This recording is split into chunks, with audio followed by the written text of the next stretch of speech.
Welcome to me, where suspenseful, thrilling, and mysterious stories will draw you into a world where the lines between reality and fantasy seem to blur.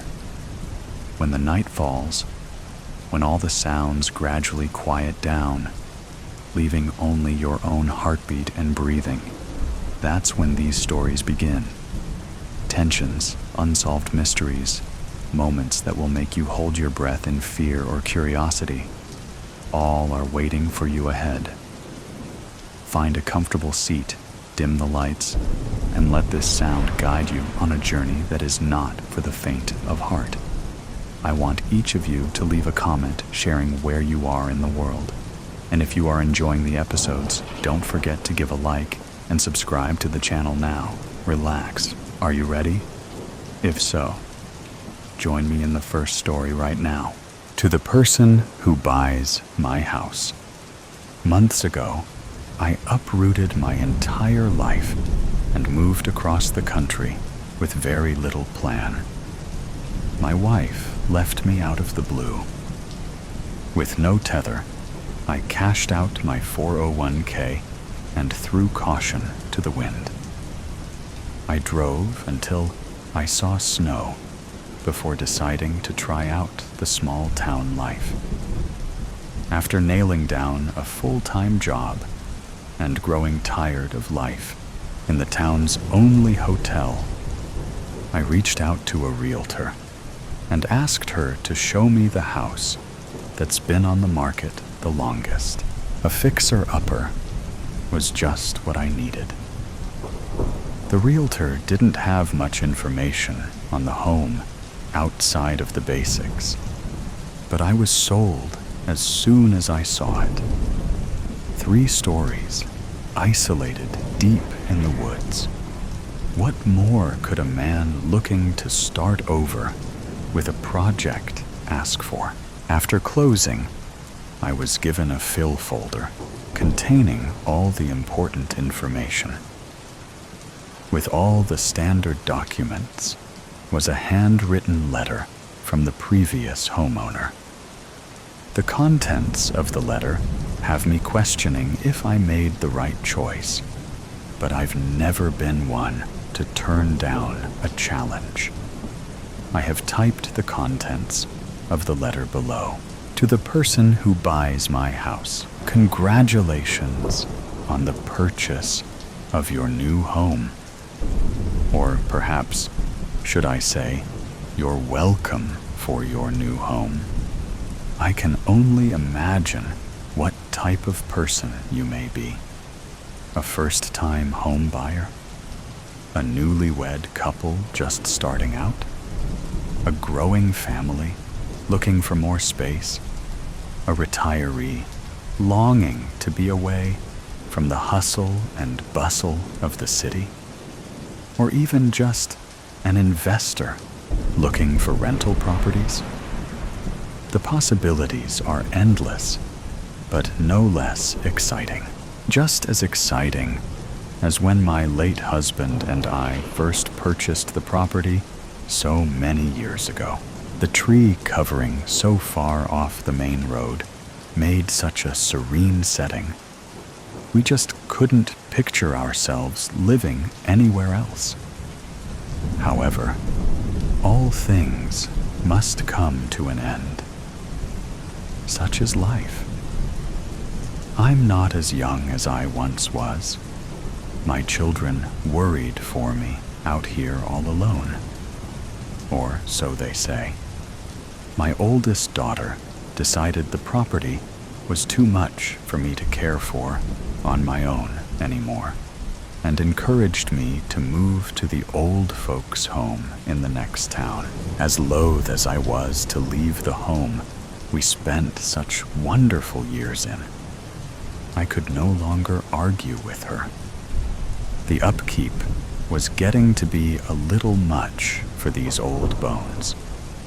I agreed on one condition: that the home not be put up for sale until my death.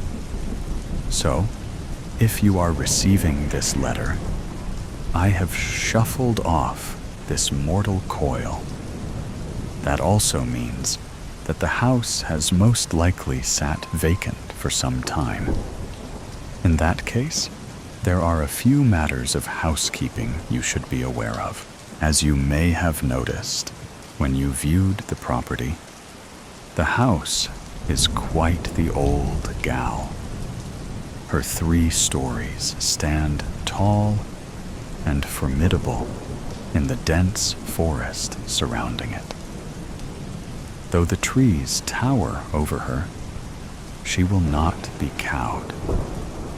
The roof has held up better than we ever expected with so many trees around. It was replaced in 2018, another urging of my oldest daughter. Though it had only a few cosmetic issues at the time, the trees closest to the home are sturdy and hardly ever dare to drop their branches directly on the roof.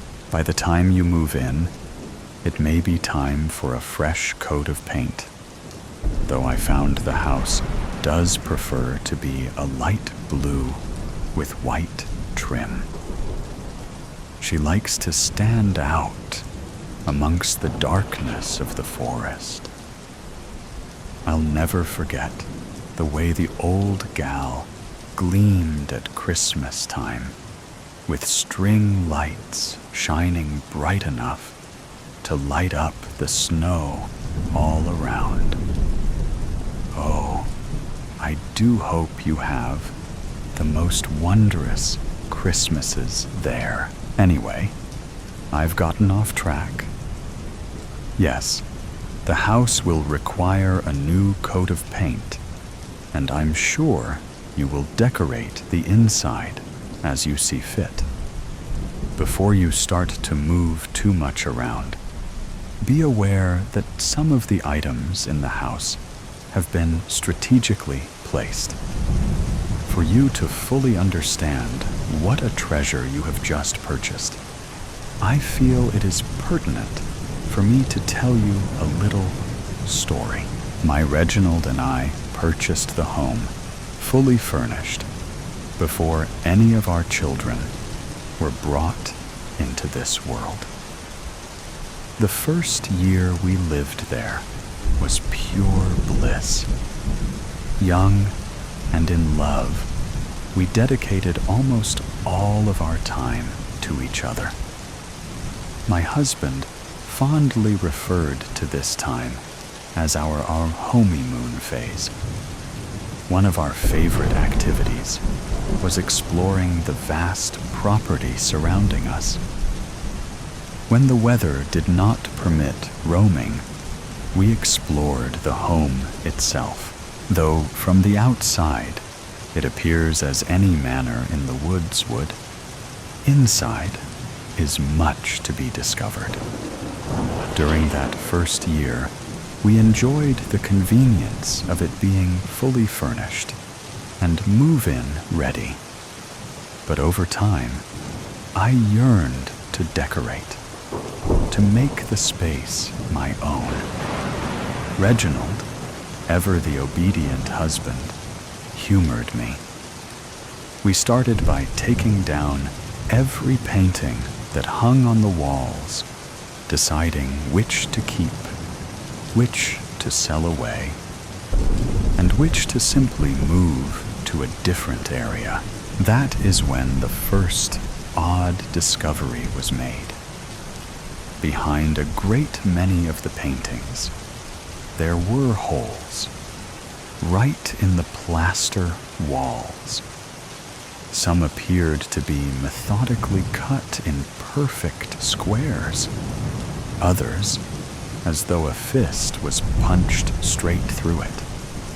We, of course, decided that those would eventually be covered back up. I piled the painting up in the drawing room and set about cleaning the walls. By the end of the day, I had yet to decide on what exactly to do with them. So I let them lie and went to bed. In the morning, however, they were all hung perfectly back in their spots, as if all my work had never happened. For days, I assumed Reginald had done it, and he assumed I had. We ultimately didn't speak of it until it was too late, when my Reginald started back to work as supervisor of the factory in town. I resumed my endeavor to make the home feel like it was mine. I hated the big rugs scattered all around the place. I've always preferred a nice hardwood floor. No need for carpets that hold all the dirt and hair that's dragged in. The furniture was easy enough to move out of my way, and the rugs all rolled up nicely. I was mighty proud of my hard work until I got a good look at the wood. Large, dark, discolored splotches marred what should have been beautiful hardwood hiding under those ghastly rugs, which I'm sure you've seen. Unfortunately, much like the paintings, the rugs remained. I'd go into more detail, but some of the full truths have been lost to time. But I will tell you, be careful what you look behind or under. Though the house allowed me to dust and paint and add decor as my heart desired, it did not allow me to leave any of its secret spots uncovered. Behind dressers, cabinets, doors, paintings, mirrors, and under couches, chairs, and beds, the house hides. After the first year, I gave up trying to rearrange and became content with adding a few of my own touches here and there.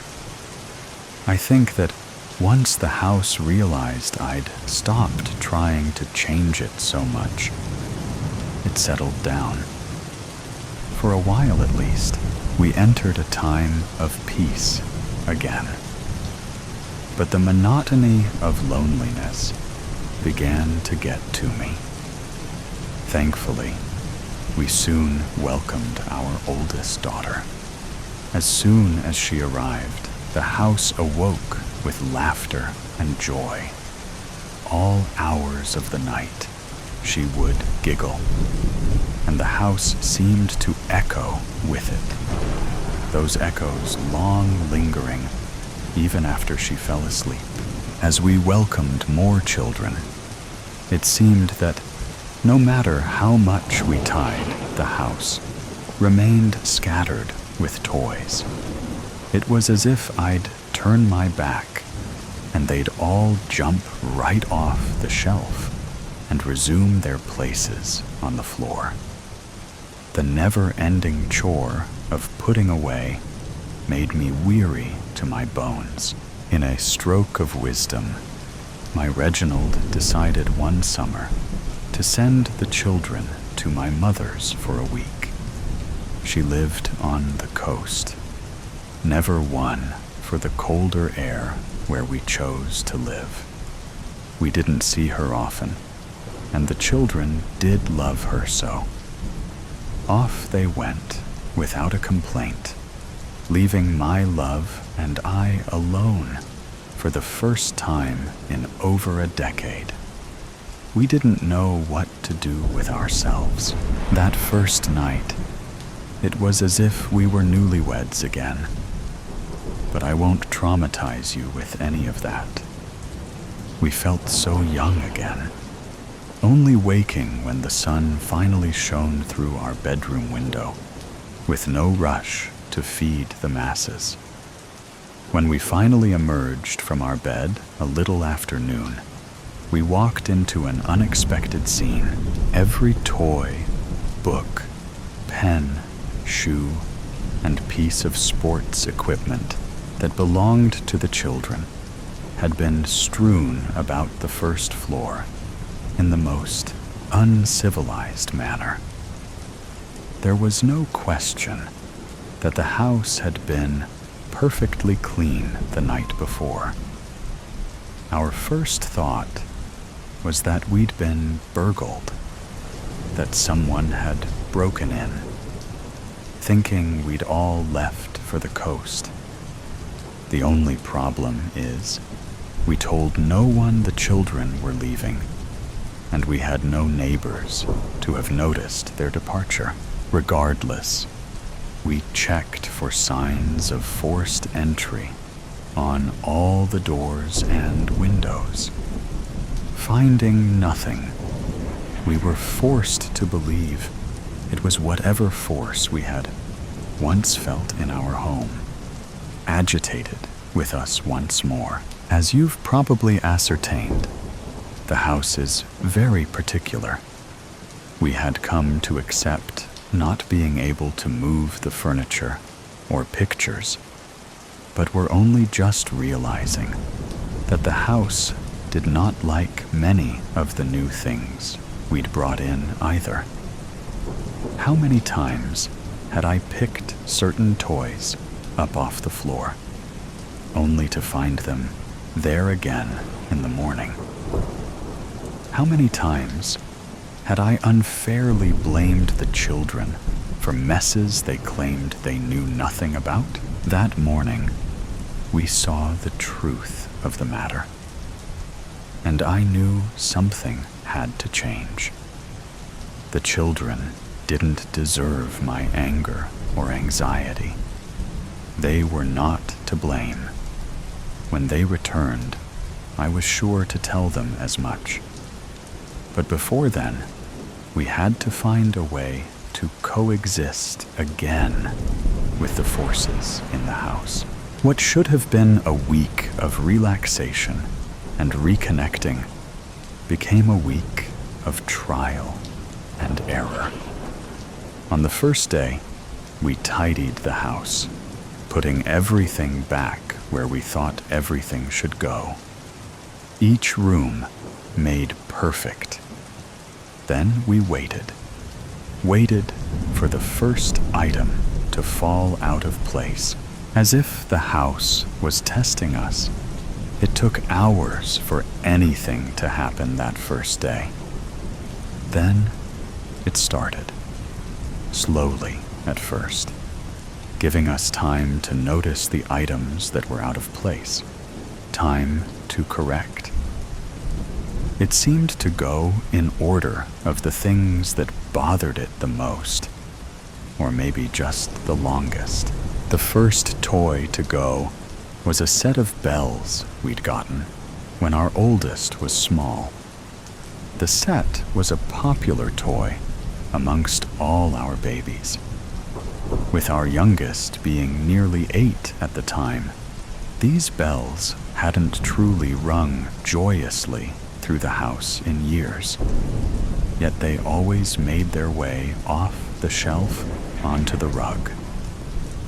Our family's peace was more important than any sentimentality, or at least that's what my husband and I agreed.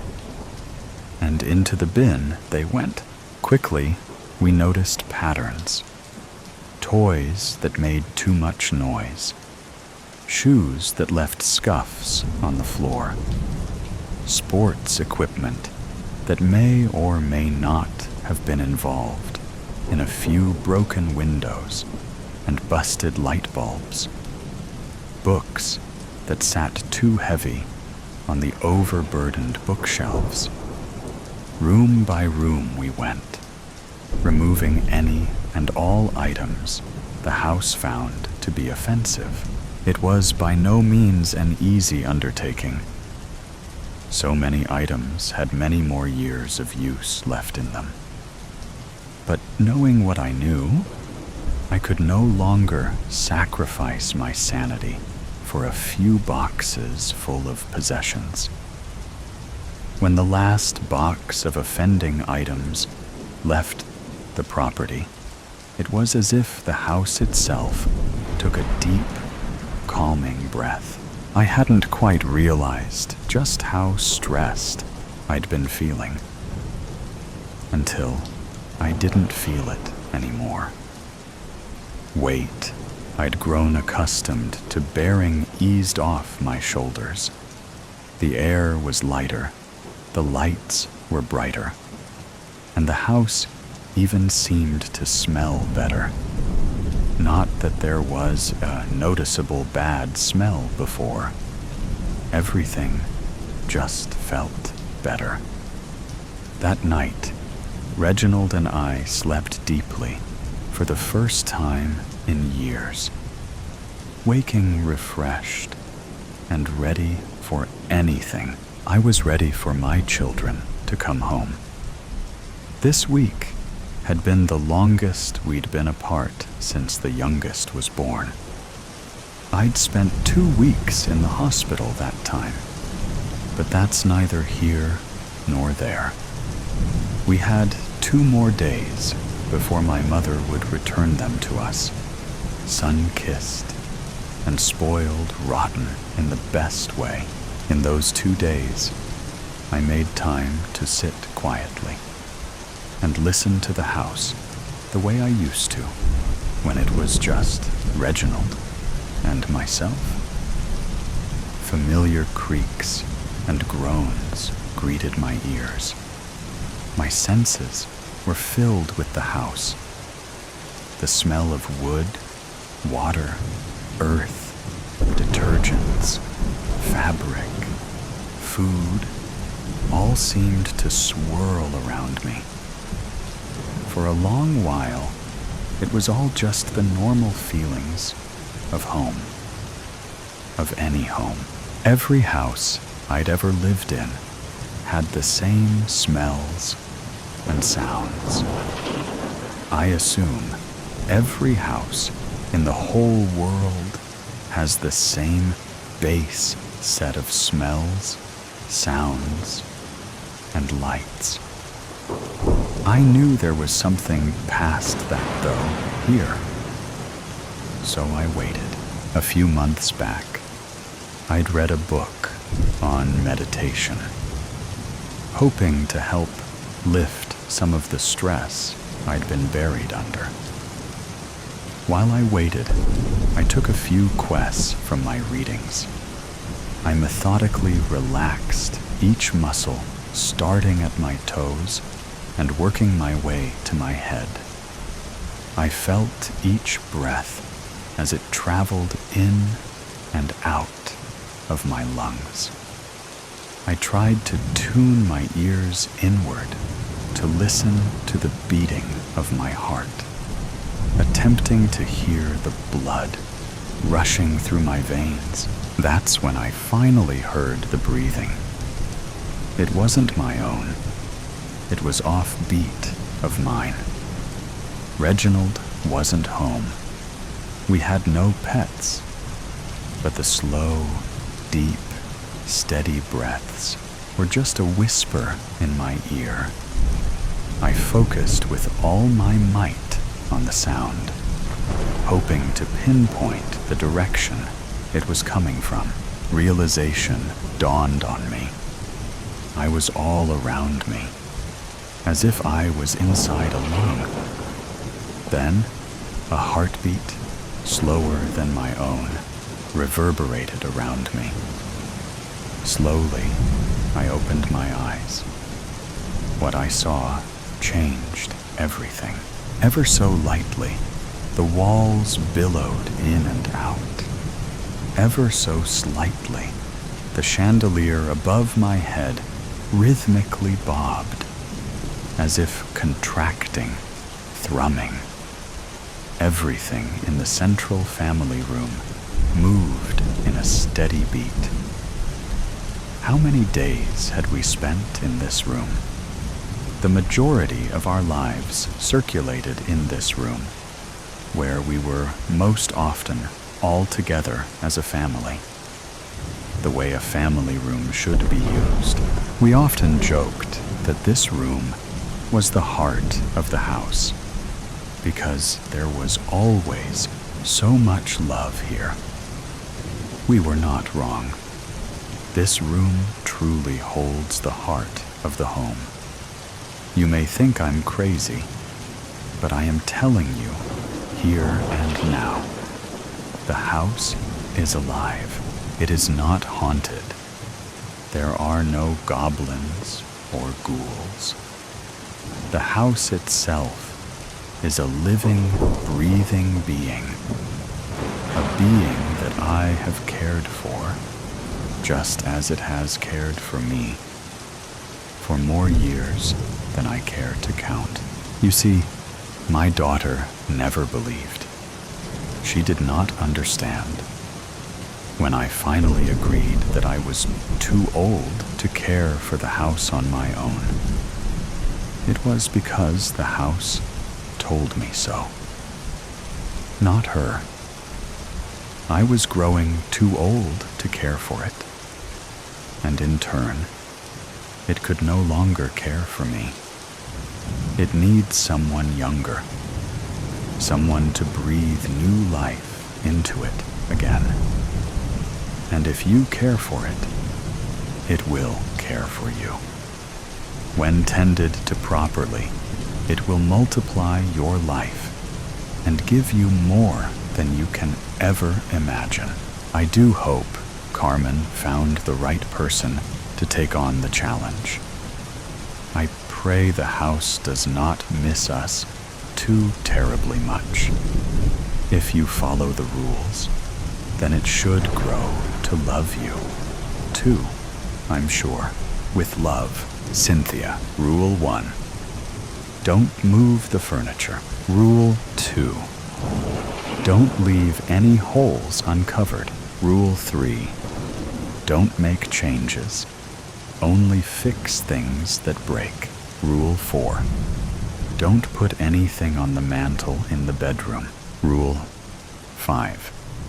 Never throw balls inside. Rule 6. Never scream at your partner inside. On the grounds is fine. Rule 7. Always walk gently. Rule 8. Always lock the doors. Rule 9. Always listen to the house. Take care of it, and it will take care of you. I have lived in the house for a week now. What I thought to be the ramblings of a crazy old woman who wanted nothing more than to stay with her home have quickly become undeniable truths. On my second night, the house welcomed me in a way only it could have. I'm not sure if this makes me just as crazy as her, but I vowed to care for this home as long as it cares for me. We're off to a great start. Unexpected turbulence. I catch myself staring into the bright blue space of nothingness as I instinctively prepare another cup of tea.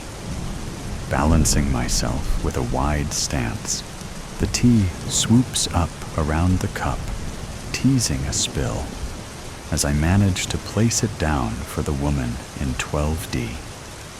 Her legs stretch out in front of her as she makes the most of the emergency exit row. I move down the next few rows, filling plastic cups with water and stale coffee. My mind is once again invaded with their final words to me. You're just asking for it, now being another glorified air waitress. What are you doing tonight, Soph? Krista asks, rearranging her white blouse and smoothing down her skirt as I start packing down the drinks cart. Just the usual, I guess. Wow, look at you spicing things up, she mocks, adjusting the pink scarf around her neck with perfectly manicured hands. The usual means I will be performing the same overnight trip routine of gym, jog around the city, order in cheap hotel food, and read a book. I once defied my better judgment and went out with Krista, but ended up having a panic attack in the bathroom. One of the guys at the bar had slipped an arm around my waist, and the touch of a stranger set off every warning sign in my body. I opted to get the next round of margaritas after pulling myself together, and my head didn't hit the hotel pillow until 3 a.m. before my alarm woke me up an hour later. The sunlight at this altitude is unforgiving on hungover eyes. So who are you planning on staying up with all night? I tease. Okay, so you remember how I told you about Matt? I hardly remember any of her friends' names, but I nod anyway. So he's in town and has invited over a couple of his friends from work. We are going to start at Gin Palace.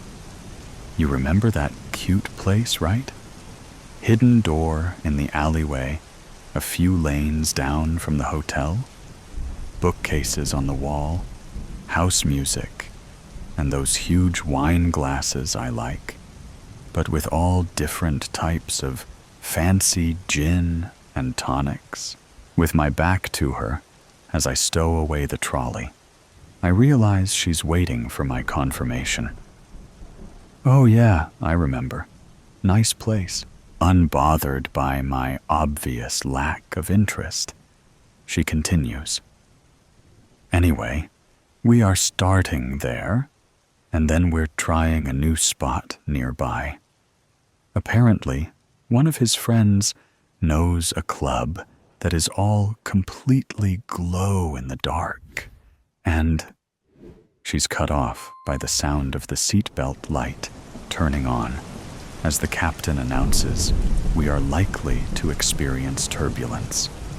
Our cabin manager signals us to make our way down the aisle to ensure everyone follows the instructions, stopping to help a mother of 2 buckle up her sticky-looking toddlers. I think about Krista and how she is so open to new experiences and people. I can already imagine how her night is going to go. She will greet her friends with a big smile, and they'll cheers to having a fun night ahead. They'll share laughs, gossip, travel experiences, and talk like they've known each other for years. She has that effect on people, myself included.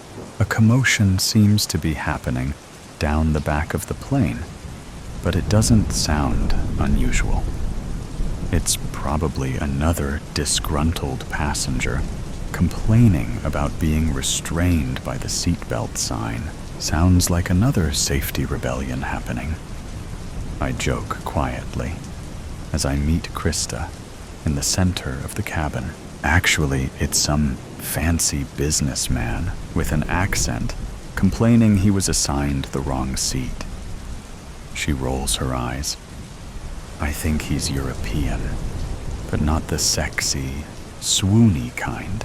My stomach drops from the mention of an accented businessman. I swallow the wave of anxiety and force a sarcastic smile. If only more swoony European tourists came here for holidays, hey? Well, I wouldn't be hanging out with Matt and his friends tonight. I'll tell you that. She quips. We're about 30 minutes from touchdown and about to prepare the cabin for landing. It has been a relatively easy flight. Everyone in my section seems content, and the disgruntled man appears to have quietened down. Our cabin manager approaches Krista and I. She asks us to continue scanning the rows further down while she checks in with the captain. The turbulence is almost unnoticeable as I walk toward the back of the plane, but I sense a few nervous flyers and reassure them it's okay. We're not far from our destination. Then I see him, sitting in the aisle seat, second row from the back. Cold gray eyes stare right through me. His mouth curls into a tight, malicious grin. A sudden drop of the aircraft challenges my balance, and I grab onto the nearest headrest to steady myself. Apologizing to no one in particular, I turn around in disbelief. Looking over my shoulder, I check if it's just a cruel trick of my subconscious. The seat is empty. Terror begins to smother my body, and I feel my hands tremble. His face has haunted me before. I've seen him in train stations, in busy restaurants, and on crowded flights like today. I'm almost used to his memory penetrating my reality. I remind myself again that it won't be real, and my mind is playing tricks. A few confused faces bring me back, and I straighten up before retreating to the front of the plane. Pulling the curtain across behind me, I start to feel my throat close up. It's not real. He's not here. I was just imagining it. My hand is gripping my chest, as if to stop my heart from bursting out of me. The lavatory door is opened, then locked on the other side of the thin material, separating the passengers, oblivious to my silent distress. Calming my breaths to a steadier rhythm, I squeeze my elbows onto the small bench space in front of me and let my head fall into my hands. I sense I am no longer alone. The uniform suits you. Now I'm hearing things. My insides turn, and I feel vomit fighting its way up. You don't have to be shy. I know it's been a while. His words are thick with Syra, and an accent I haven't heard in over a year. My nose twitches as his cologne inches closer, infiltrating my airways with unbearable familiarity. Definitely real. I've missed you, he says casually, as if we are two old friends. I desperately will for Krista, or another attendant to interrupt the reunion, but I remain compromised. He's dangerous. I know this. A plane full of bystanders and a small crew of staff. What is he willing to risk? Before I am able to answer my own thoughts, I feel a cool touch to my lower back, and I stiffen. The hairs on my neck snap out like razor blades, and my blood turns to ice. Why won't you look at me, my dear? As his hand slides further up my back, I'm screaming for help, but no sound is leaving my mouth. I'm launching my knee into his ribs, but my legs are stuck in place. I'm reaching for the intercom, but my hands are locked together on my chest.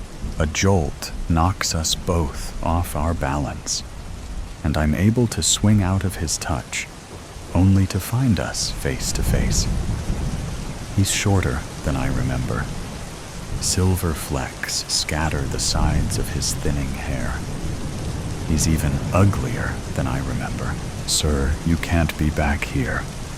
Krista drifts past the curtain and pauses in between us. Get back to your seat now, please. Of course, my dear. Pausing to smirk before he exits. Are you okay? You look like you've just seen a dead body. Krista's face is filled with concern. I bite my tongue before responding with, "I wish I had," and let her know I'm fine, just a little shaken from the bumpy ride. "Oh, really? I can hardly feel a thing."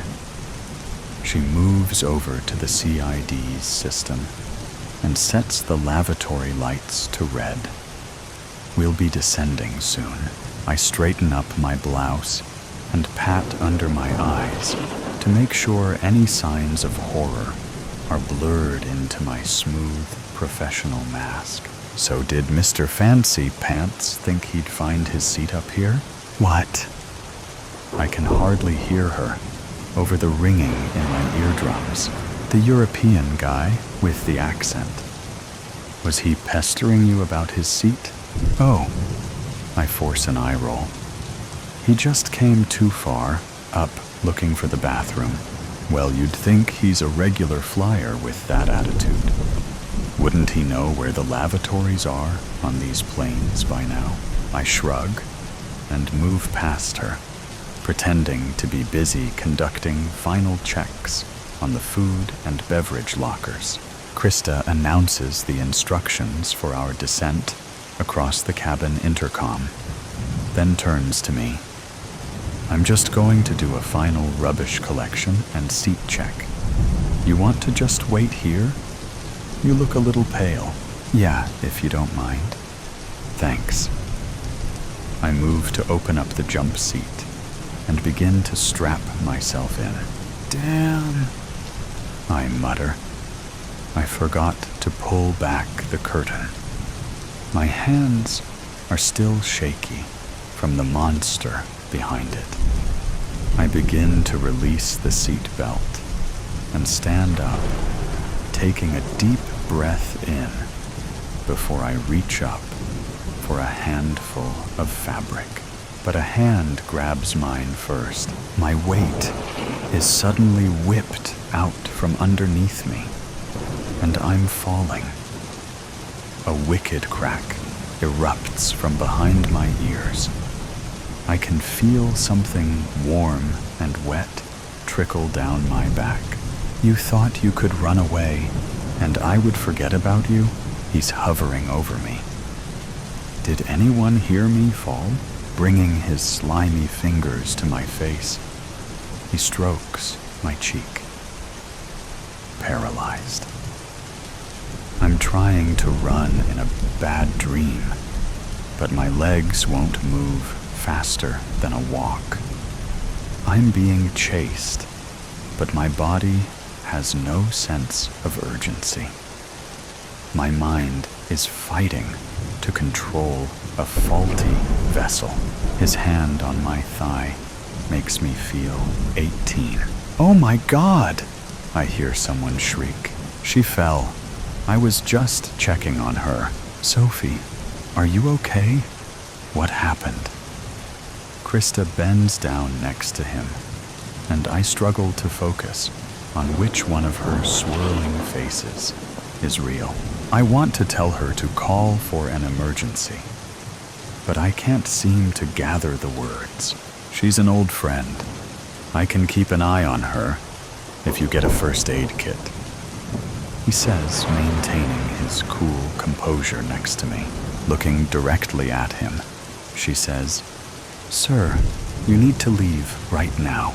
Before she can say more, he thrusts his hand around her throat, and she is backed against the jump seat I was sitting on just a minute before.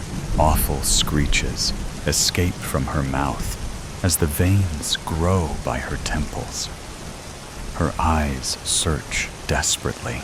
Watching my friend struggle for her life suddenly releases all the tightly wound ropes holding me anchored to the floor. My hand reaches for the nearest cupboard, and a coffee pot extends from my arm and cracks down on his skull. I hit him again and again and again. "Soph," she croaks. "Sophie," Krista pleads, struggling to pull herself up from the ground. He is silent, snapping back to my sense of self, I realize what I've done. The coffee pot drops from my hand, and a few wet drops slide off my face with it. "We need a doctor. Is anyone a doctor?" I yell, and hear the gasps echo down the aircraft. I was fresh out of high school and approaching my move-out date, assigned by my parents when I started working. It was said to be the best restaurant in town. We had regular guests from all over the world who stayed in the hotel above. I didn't notice it at first, how I was always rostered on the section of mostly dinner for ones. I received generous tips and learned about the different places they were all from. I enjoyed being praised for my efforts and attentiveness during the meal. The mostly male and outspoken staff generally left me alone, which suited me just fine. Though occasionally they'd comment on my appearance, telling me I needed more makeup if I had tired eyes or to put on a smile when I was clearing tables.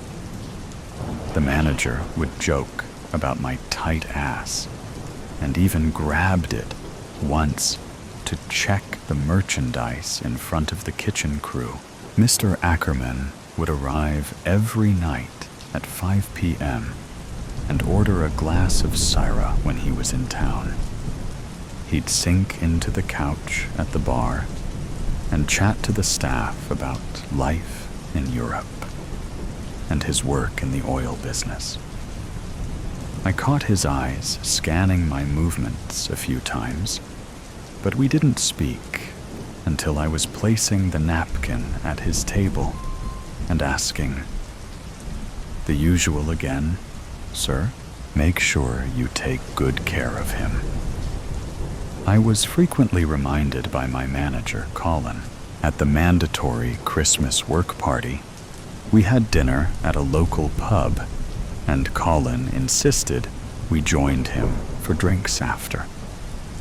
Once a girl refused these nights out drinking, and she shortly had her hours cut and tips reduced until she had no choice but to quit. At the bar, we ran into some of our regulars. Mr. Ackerman seemed pleased to see us and eyed my black dress thoroughly before delivering a sharp wink. "You should go chat with him.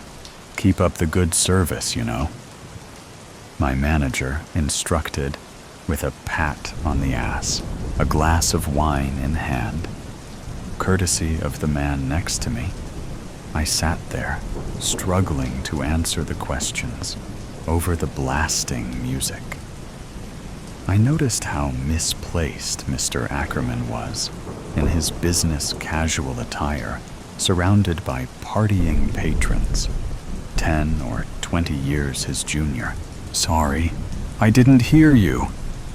I leaned into his side ever so slightly, struggling to keep any distance between us. His hand slid around my thigh in response. "I'll miss seeing you when I go back home." "I'm sure you'll be fine." There were flowers in my locker the following week, and a note saying he looked forward to seeing me again. I tried talking to Colin about how it made me uncomfortable and thought it was unprofessional. "Sophie, this is professional. You're making connections and bringing in regular money. Keep up the excellent work." He checked in a month later and greeted me with 3 kisses on the cheek during a busy service. I wanted to run. I wanted to wash his touch off in a scorching shower. Instead, I smiled and continued serving overpriced glasses of champagne. Then came dinner. Colin called me before my shift, asking me to wear the same black dress from the Christmas party. It's a formal kind of occasion tonight. We need to be on an extra level.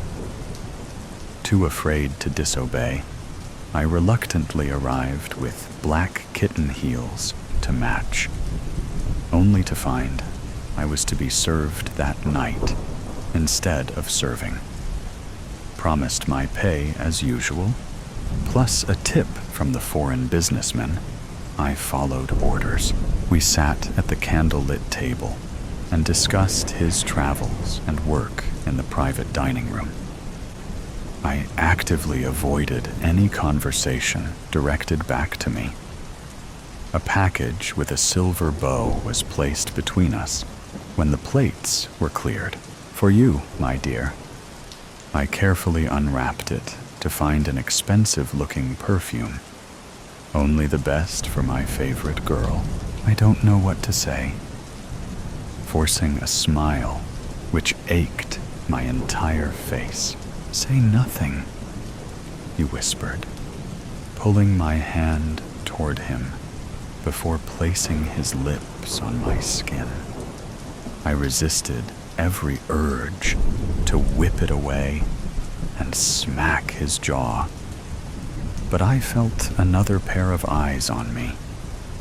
I glanced over to the room door to find my manager peering in, nodding in approval. Everyone knew. They all played a part in it.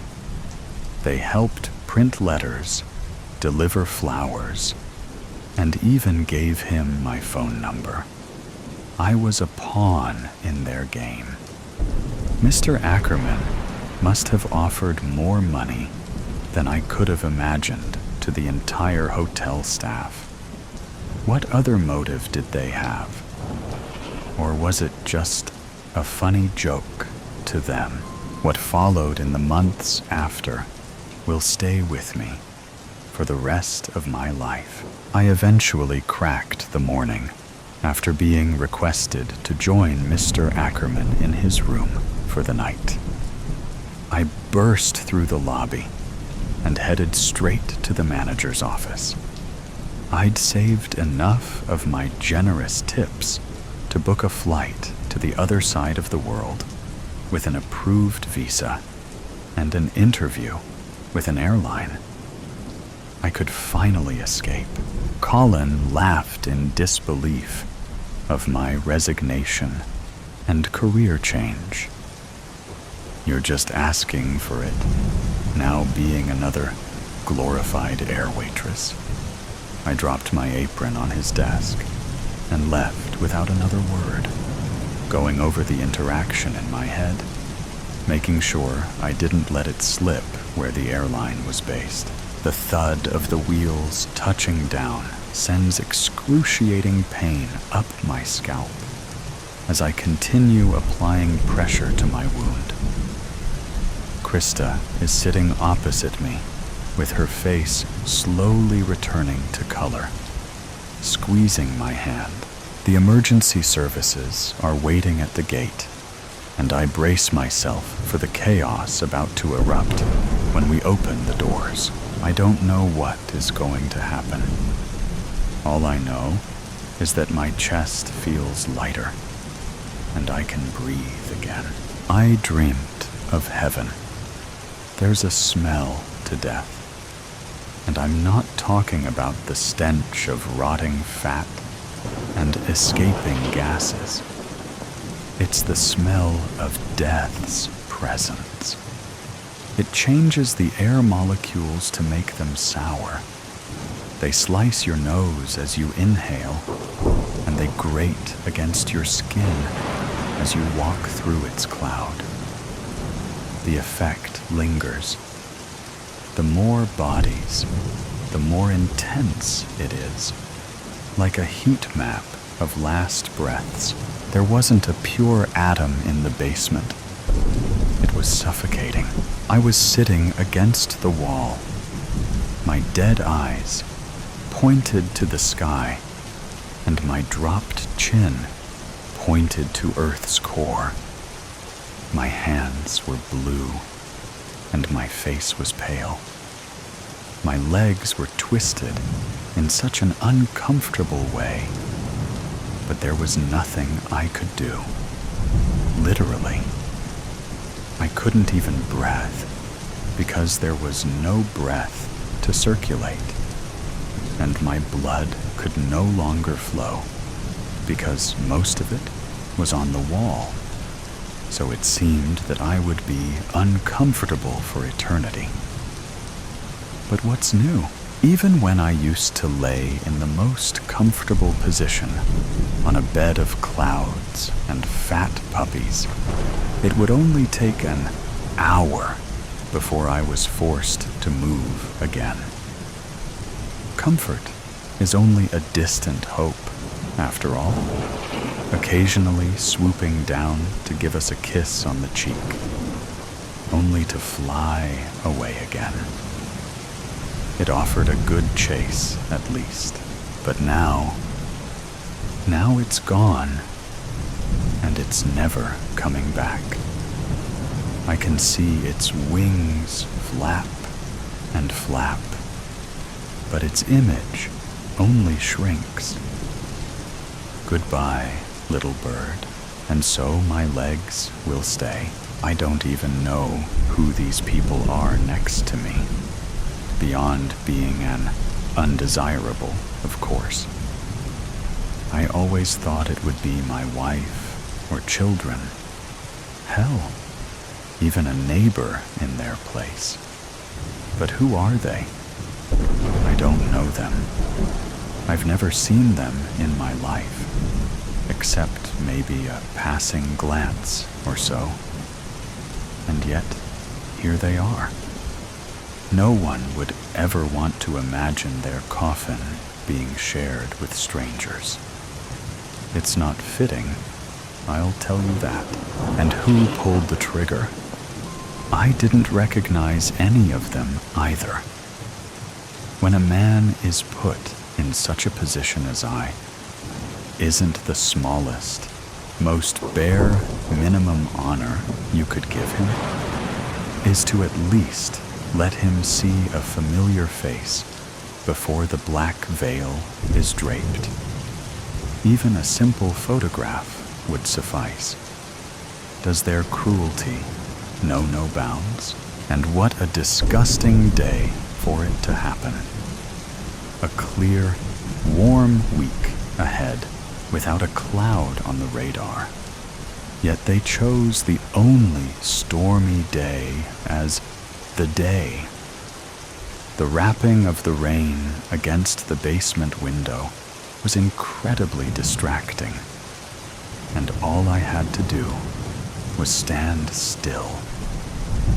I can't imagine the ruckus for the men with the job, but alas, it goes how it goes, just as it always does. Nothing new, nothing new.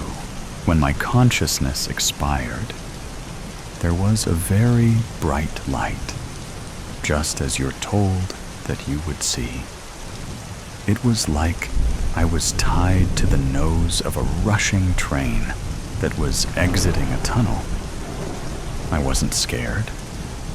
I was intrigued, I suppose, but weary. It didn't seem like the light was growing as you'd expect, but it was still clear that we were bound to collide. And so we did. I then entered a still ocean, hovering over it, as if I was sitting on top of a floating rug. I looked around, and there was nothing that rose above the floor of shimmering water, completely level.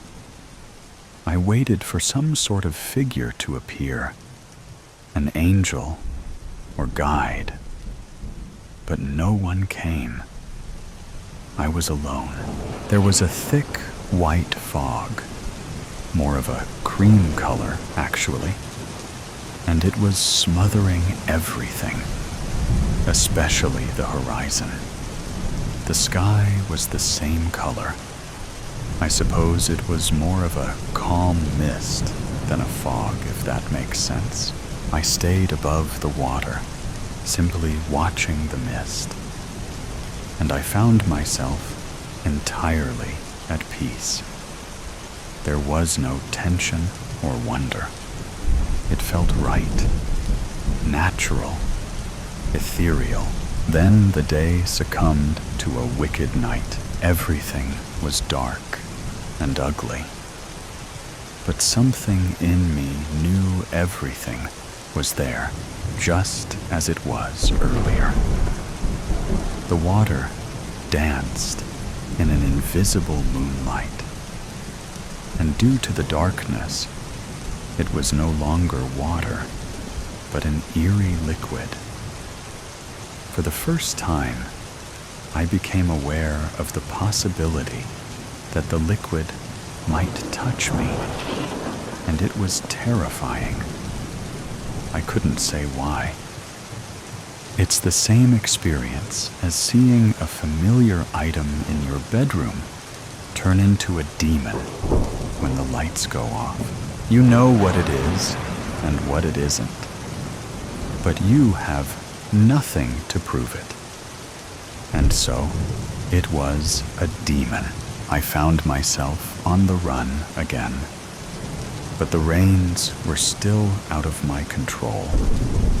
I soared through the dark mist to a sort of cave with a light echoing from its depths.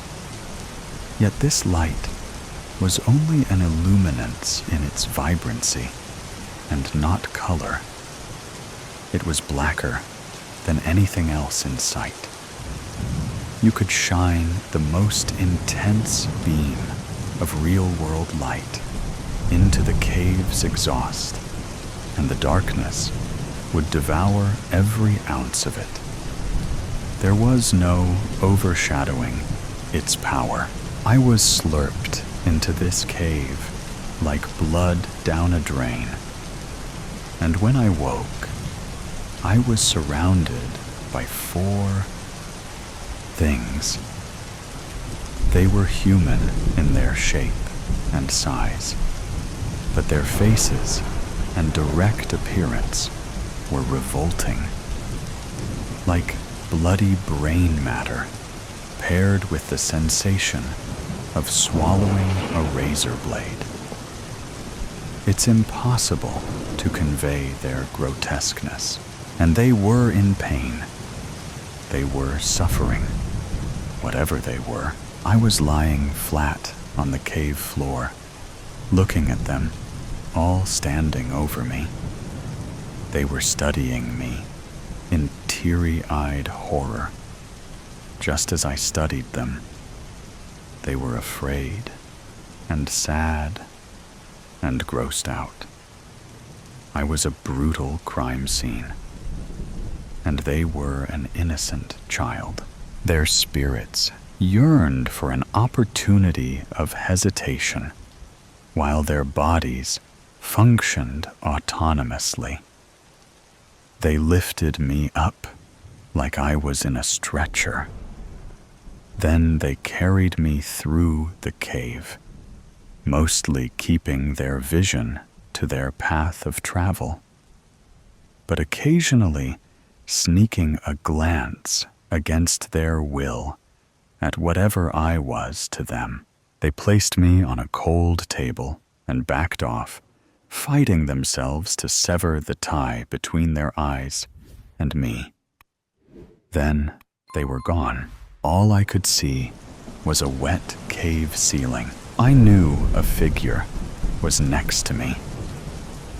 I closed my eyes. It rolled its feet as it moved along my left side, doing seemingly nothing other than being present and busy. I don't know if it wanted me to open my eyes. It dared me to, but I would never. The ringing of complete silence was giving me the feeling of a terrible migraine. I couldn't relax because the figure was there, so I stayed alert and ready, as if there were some sort of instructions to be heard. or questions to be asked. But there were none. No sound, no feel, only dread. Something was coming. Something was going to happen. It was racing to me. But there was nothing outside of the expectation of it to tell me. The figure paced. I didn't know what the figure looked like, and I would never dare to satisfy that curiosity. It wanted me to see it so that it could punish me.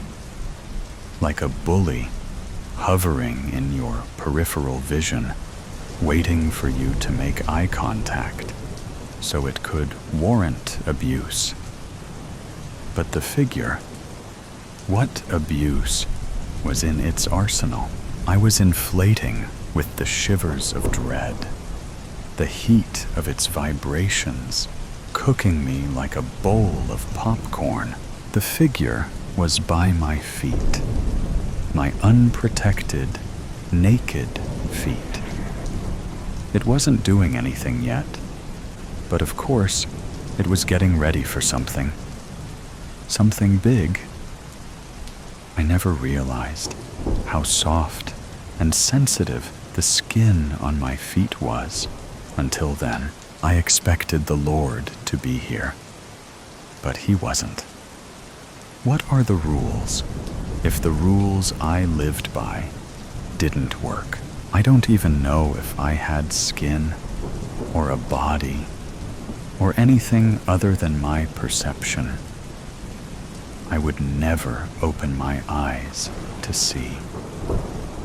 If my skin was still attached, it must have shaken itself loose by now.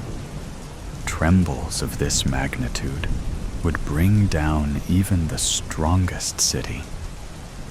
It's on my right side now. What's it doing there? Why there?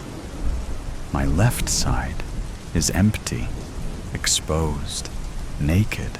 There's fidgeting behind me.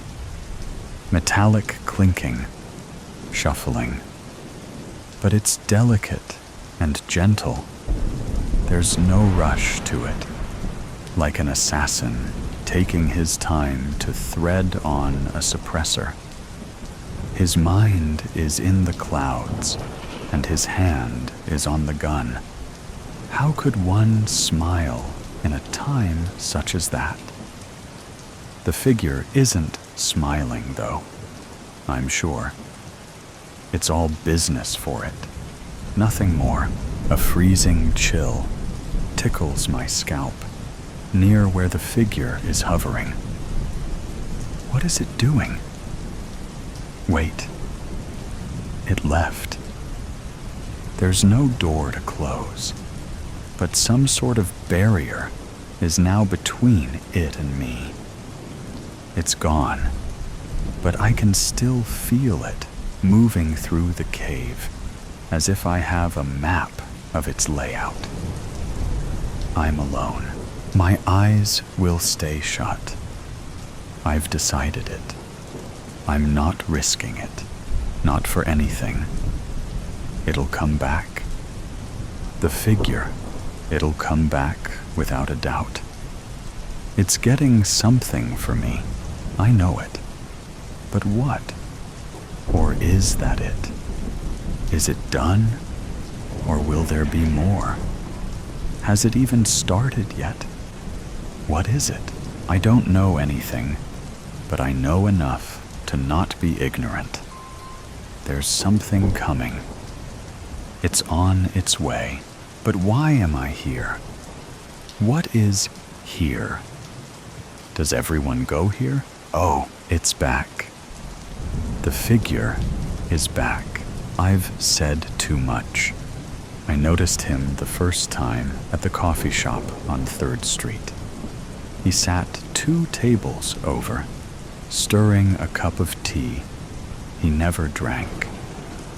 He wasn't looking at me, not directly, but there was something in the way his head tilted, the way his eyes flickered over the rim of his cup. that made me feel observed. Every so often, he would blow on his mug, and eventually, this act became unsettling, as I knew the tea must have grown cold in the hour he sat unmoving. This man was dressed neatly, a stark contrast to myself, in a worn sweatshirt and messy bun that couldn't contain my red hair. He wore an ironed shirt, pressed pants, and his copper hair was immaculately combed and styled. He was remarkable because he simply did not belong. A bustling place with people moving in and out as he sat stoically with his tea. The second time was at the bookstore downtown.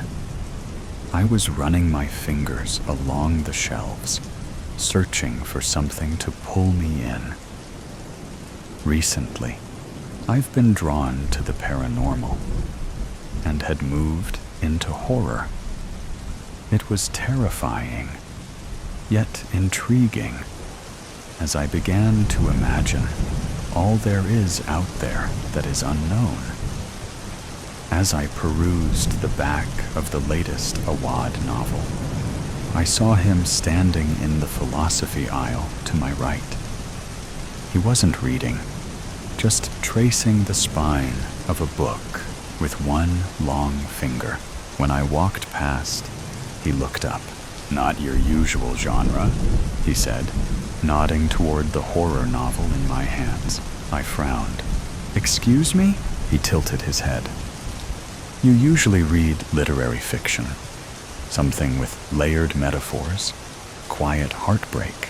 A shiver danced down my spine. "How would you know that?" He didn't answer. Instead, he closed the book he had been holding and walked away, disappearing behind the towering shelves before I could press further.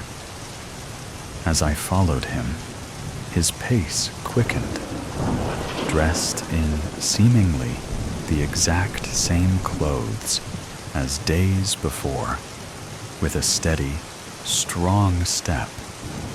I could not place him, though it felt like I knew him from somewhere.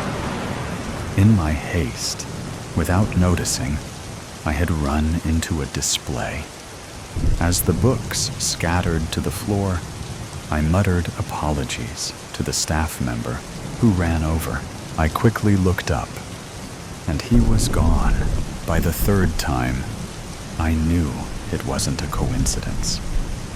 I was at the park, spring in the air, though Lake Michigan was still hedged in ice dunes, which rose and fell in the evening light, my breath curling in front of me in soft clouds. He was sitting on a bench, his posture relaxed, hands resting in his lap. Unlike before, he didn't pretend not to notice me. I noticed he wore a scarf. A scarf, I swear, was my own. I had lost it many years ago, in grade school, and was scolded for my carelessness. It couldn't be, I thought, as I approached closer. His gaze lifted as I approached, as if he had been waiting. "You always take this route home." I stopped in my tracks. "What?" He smiled, but it wasn't a casual, friendly expression. It was something else, something knowing. "The same path, every evening. You like the way the light hits the water at this hour." My pulse quickened. "Are you following me?" He didn't answer right away. Instead, he gestured to the lake. There's something peaceful about watching things move where they aren't meant to be. The way ripples distort reflections. Everything familiar becomes something else. I crossed my arms. That doesn't answer my question. He exhaled, running a hand through his auburn hair. No, I suppose it doesn't. My skin prickled. Who are you? For a moment, I thought he might tell me. He parted his lips as if considering it. His gaze locked onto mine with an intensity that sent a strange, twisting sensation through my stomach. But then, just as quickly, something shifted. His face, his expression. It was like watching a shadow pass over the sun. "I've said too much," he murmured, more to himself than to me. He stood, brushing invisible dust from his coat. "Forget this conversation." My heart pounded. "Forget it?" He nodded, his voice quiet. "It's better that way." And then he turned, walking away with an unsettling hum. I wanted to call out, to demand answers, but my throat tightened. I could only watch as he disappeared into the trees on the shoreline, his silhouette dissolving in the twilight. It wasn't until I turned back toward the path, heart hammering, that I realized something strange. There were no footprints where he had been standing, and the air where he had spoken still carried the scent of something I couldn't quite name. Something like old paper, burnt cedar, and a storm about to break. I don't remember deciding to come here. One moment, I was standing in the park. The next, the ice stretched before me, endless and waiting. I had begun to question whether I was losing my grip on reality. The strange man's cryptic words, the shifting moments in time, and the absence of solid ground beneath my feet had all led me to this moment, standing on the frozen shore of Lake Michigan. The ice cracked beneath my boots, protesting against the weight of yet another cold season. The lake stretched out before me, an endless horizon of white and blue that should have felt serene, but instead left me with an unsettling feeling, like something was wrong, something lurking just out of sight. I walked carefully, mindful of the shifting terrain beneath me. The lake was beautiful, but treacherous. Mounds of frozen sand rose in strange, wind-carved shapes, dusted with snow. The ice here was patchy, some parts solid, some beginning to crack and leak dark pools of water beneath. There was something about this place that made my stomach turn, something about the way the lake seemed to pulse under my feet. It felt alive, watching me, waiting. The icy wind bit at my skin, and my breath curled in the air in front of me in wisps of smoke. I knelt by a pool of dark water that had opened beneath the ice, watching as minnows darted below, their silver bodies flashing like tiny ghosts in the clear, cold depths. The clarity of the water made my pulse quicken. Too easy to see the darkness below. Too easy to imagine the lake's cold hunger. Then, something caught my eye. a darker patch of ice than the others, an odd shape trapped beneath the surface. I moved closer, my boots skidding slightly on the slick ground. The ice here was different, smoother, clearer, almost like glass. And underneath it, something unnatural. A smear of color, a reddish-orange streak that seemed impossibly bright against the deep blue-black of the water. My heart lurched. I knelt down, tapping gently at the ice with the toe of my boot, trying to make sense of what I was seeing. The shape underneath wavered, but it didn't move. I pressed harder, cracking the ice, and then, as though the surface were giving up its secret, the water pooled, revealing what had been hidden beneath. Hair, long and dark, flowing like seaweed with the current. A face, pale and lifeless, staring upward, eyes wide and empty. My breath caught. A sharp, cold terror raced through my veins. I stumbled back, my heart hammering in my chest, but I couldn't look away. The wind howled, and the ice beneath me groaned, shifting uneasily, and then realization struck like a physical blow.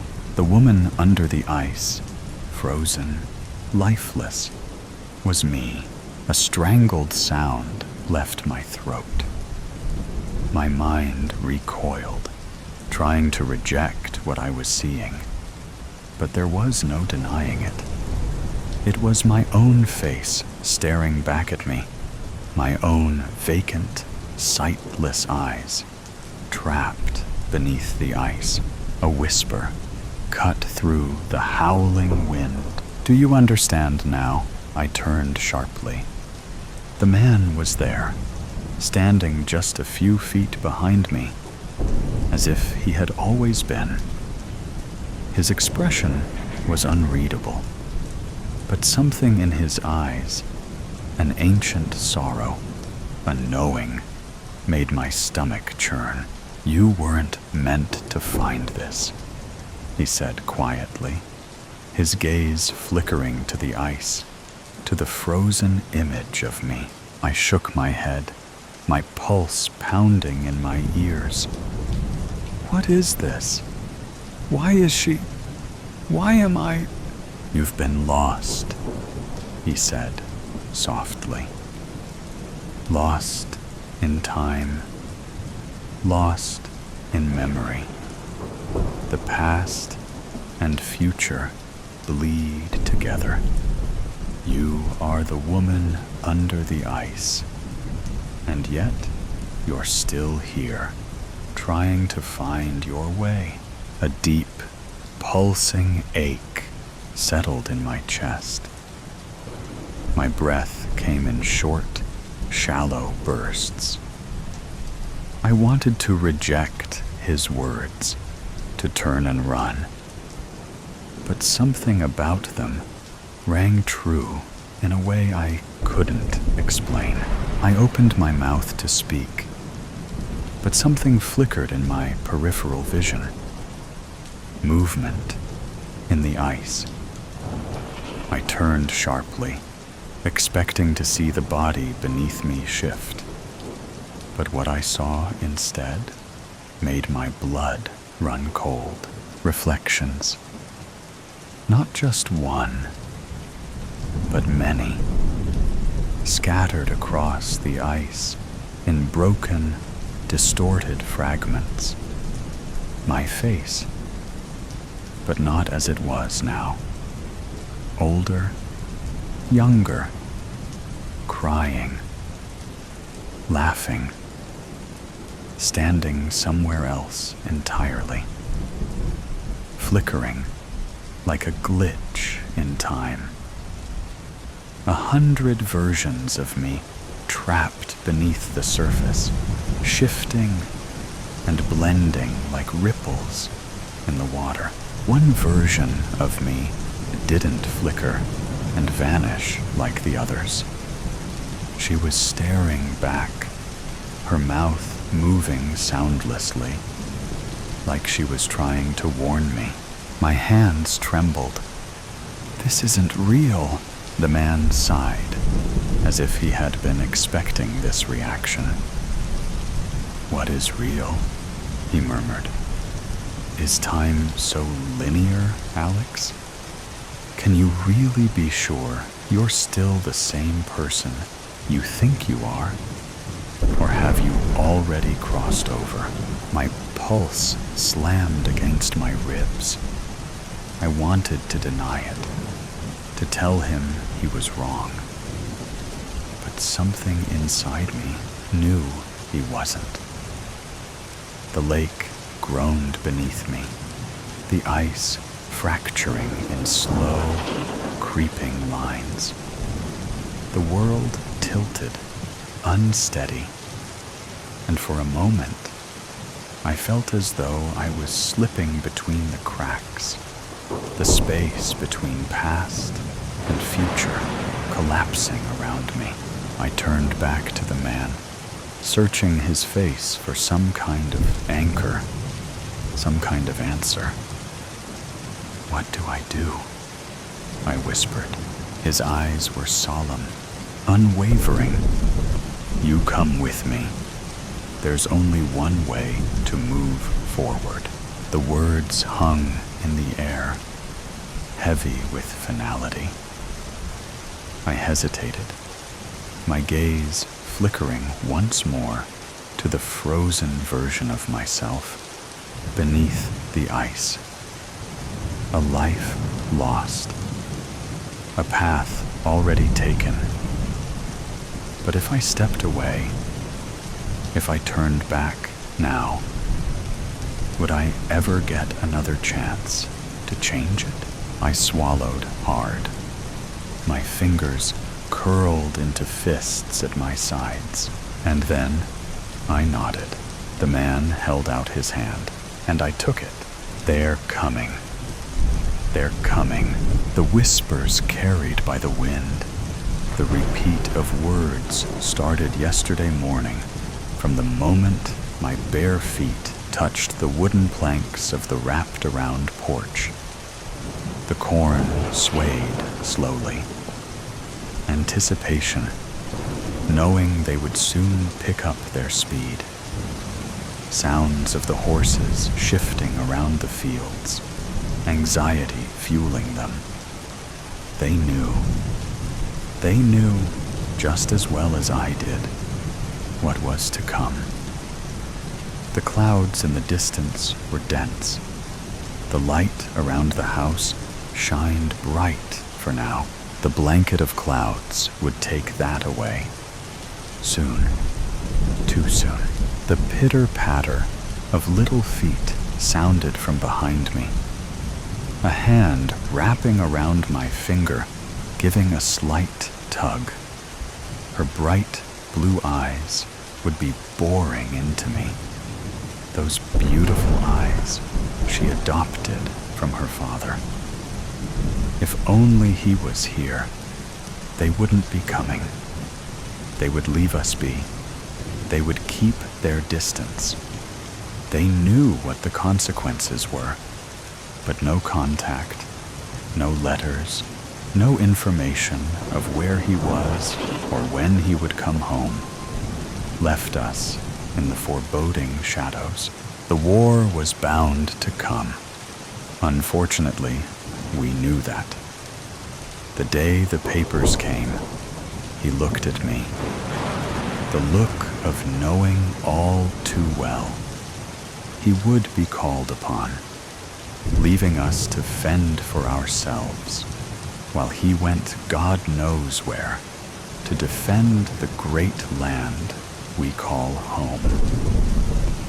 The last letter received was over a month ago now.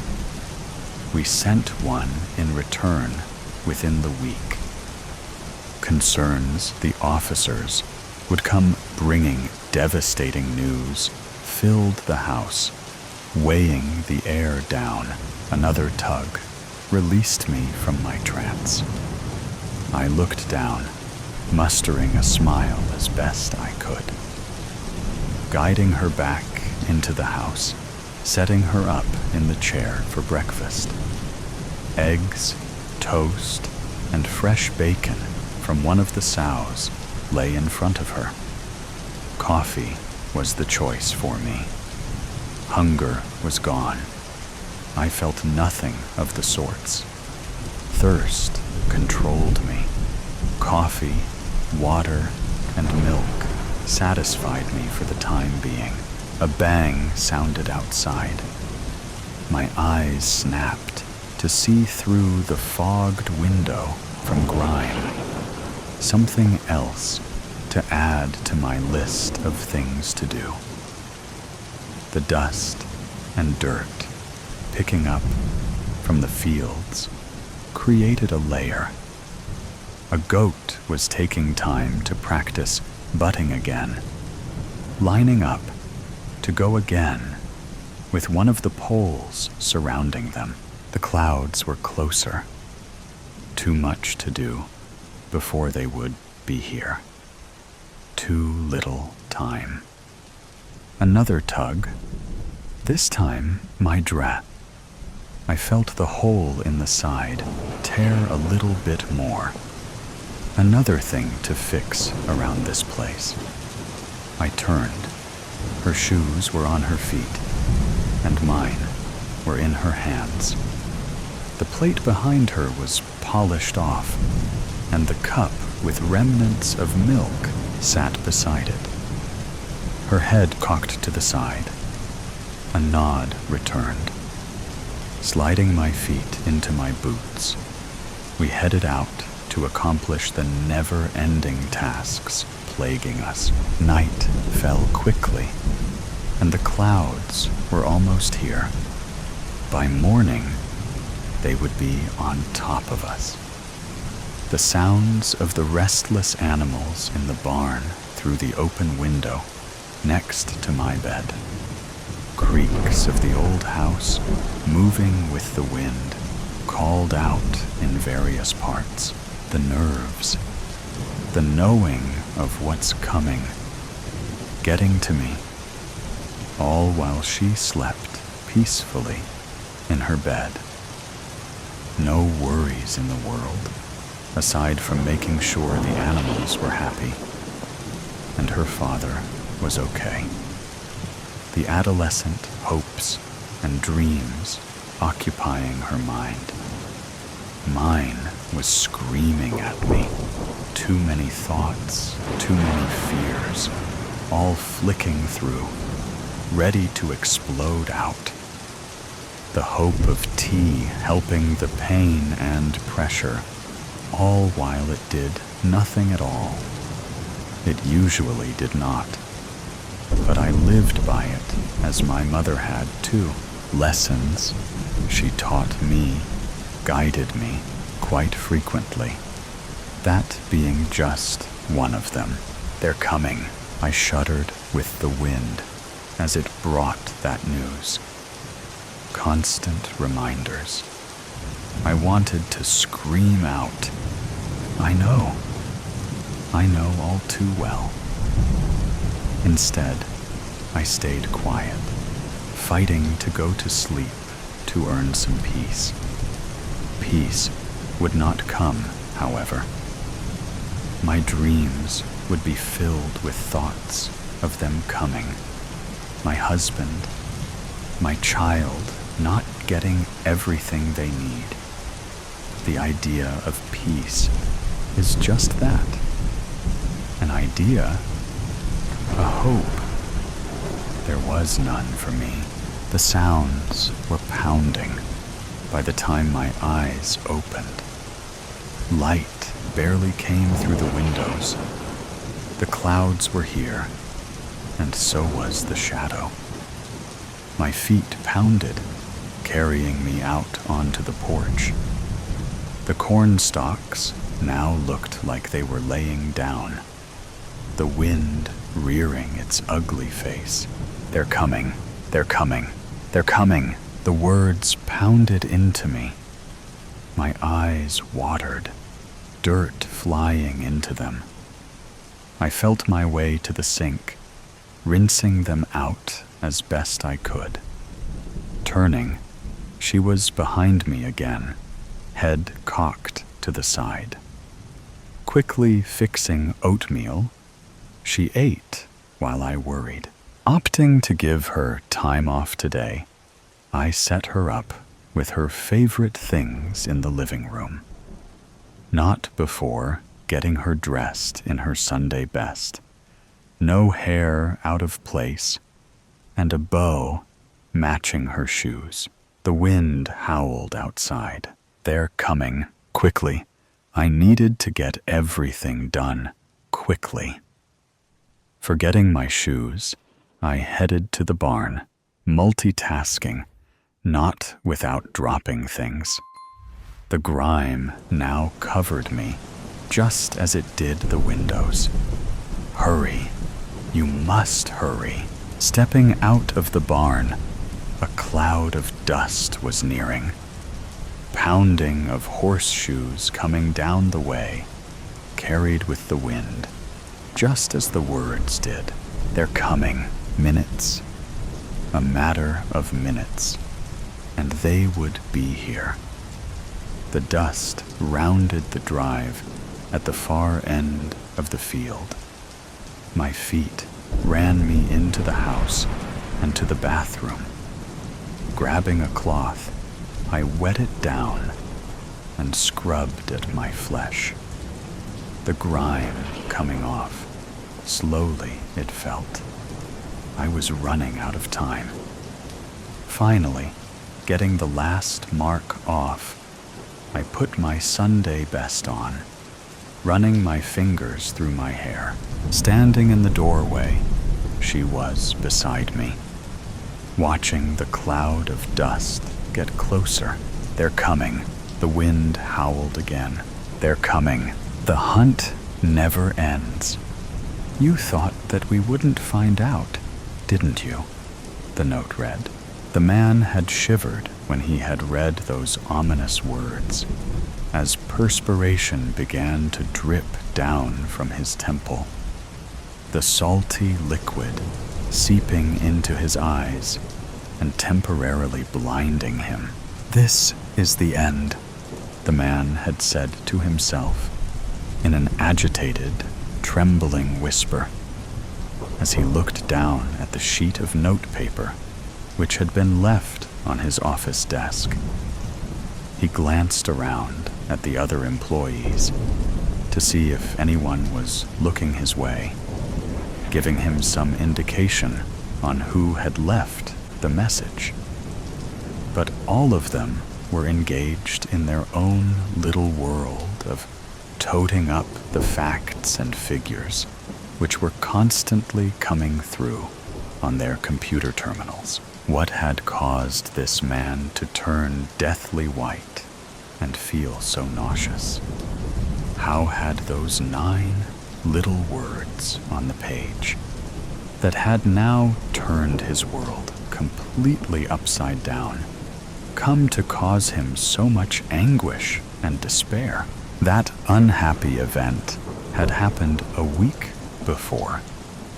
So let us now find out what had caused this man, Henry Miller, to end up in this now distressing location where he now found himself. At this moment, he was looking between the slats of a Venetian blind, observing the street outside, and trying as best as he could to remain unseen from the road in front of the building, where he now cringed, frightened out of his wits. How had it come to this? He thought. Last week, he didn't have a care in the world. All was going well at work. And then came that note, and he found himself involved in something that had instantly changed his life.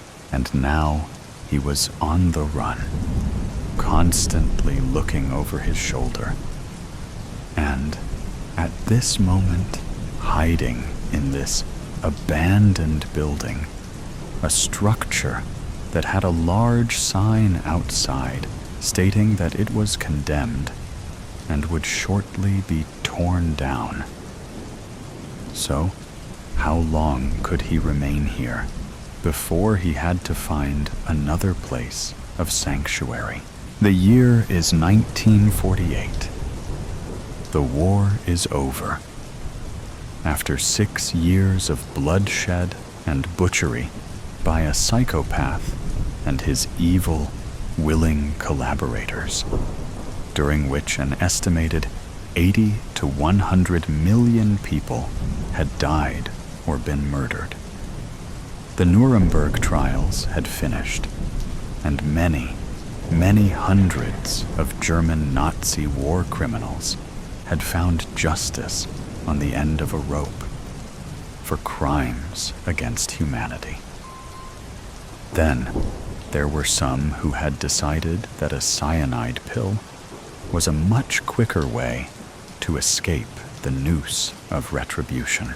Others, seeing that the end was near, had made their getaway before the Russians entered Berlin and tortured them, finding their way to South America, where many of them lived for a while, trying to evade the men from the Simon Wiesenthal organization, people dedicated to finding every last Nazi and bringing them to justice, headed by their leader, a man known as the Nazi Hunter, who was a Holocaust survivor.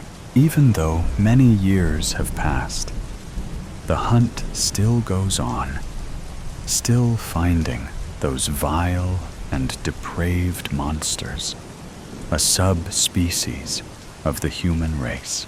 Although some are well into their dotage, justice is still being served.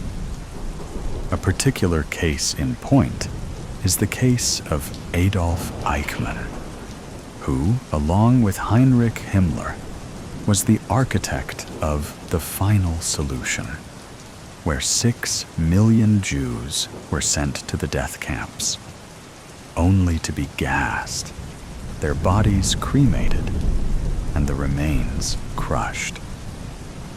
Eichmann was finally located in Argentina in 1961, thinking that after 16 years, he was safe.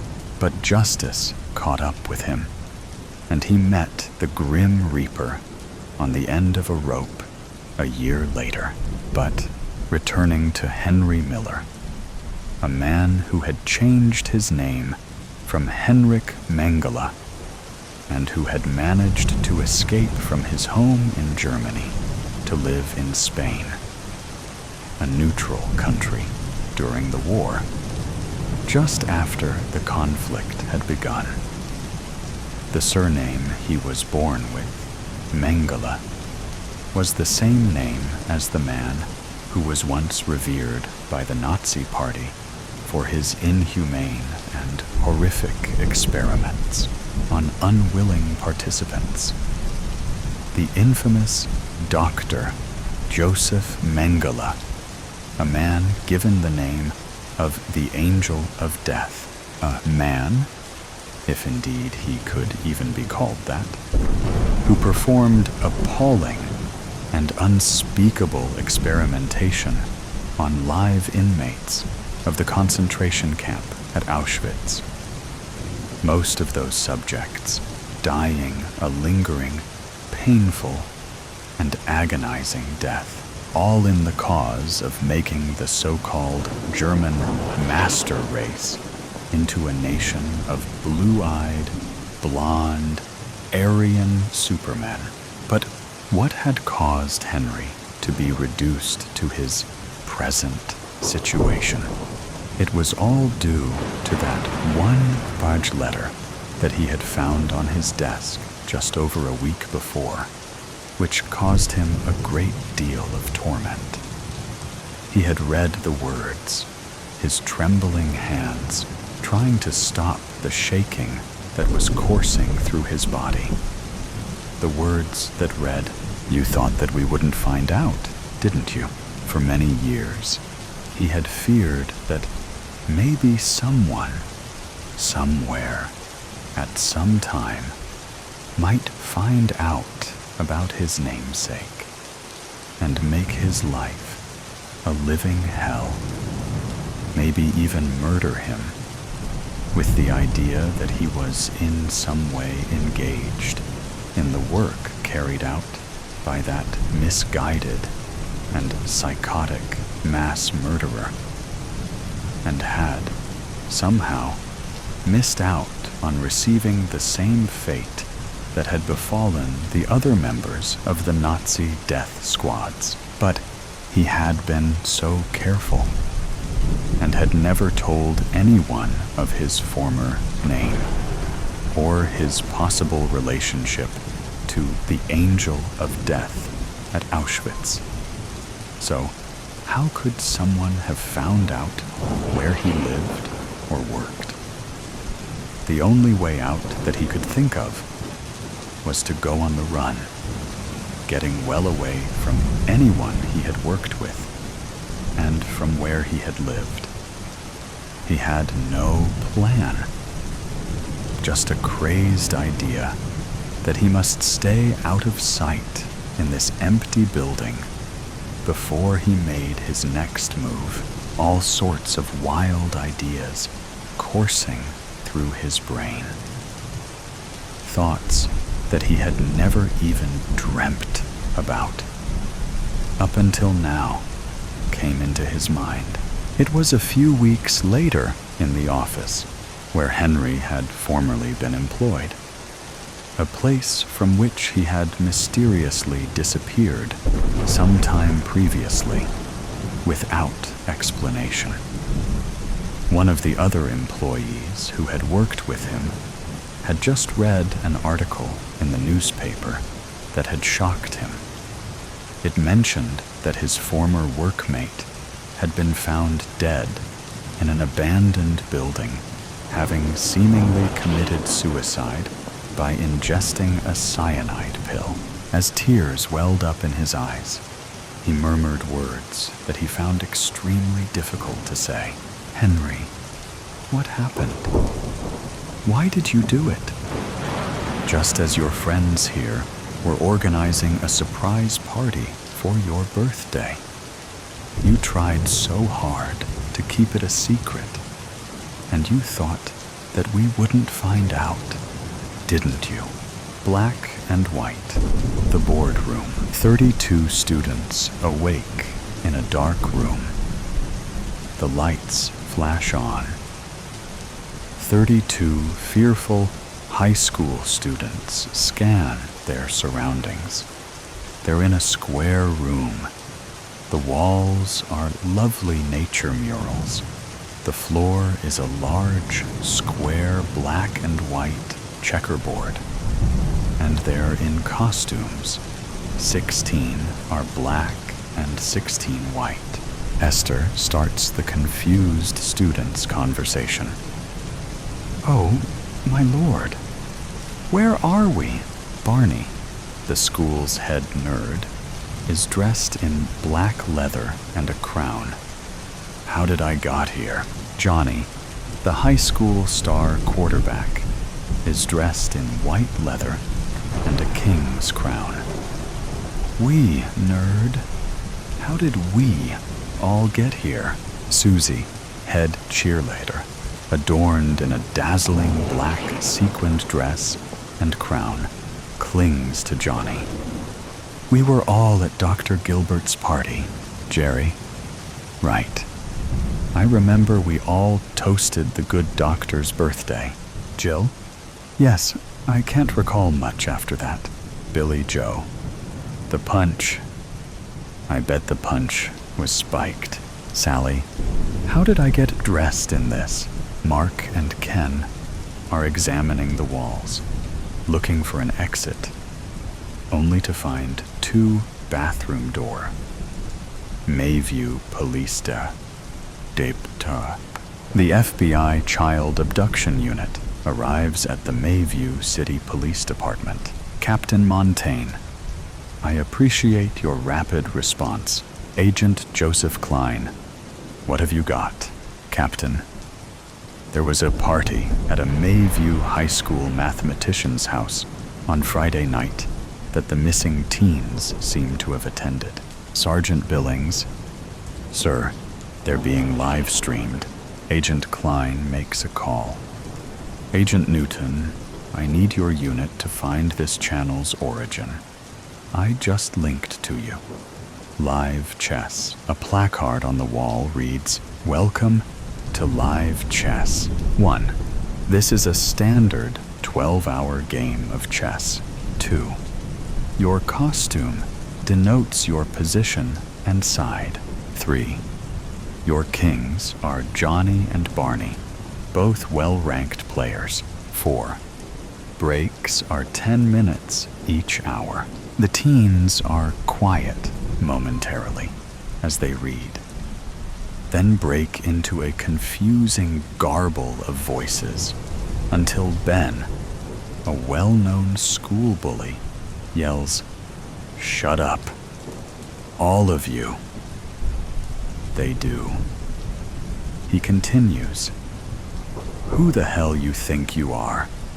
I will knock your teeth out. A loud crack sounds out. Ben collapses and slides down a wall onto the floor. Blood oozes from his mouth. Screams fill the room. A door opens, and in walks another student, Henry.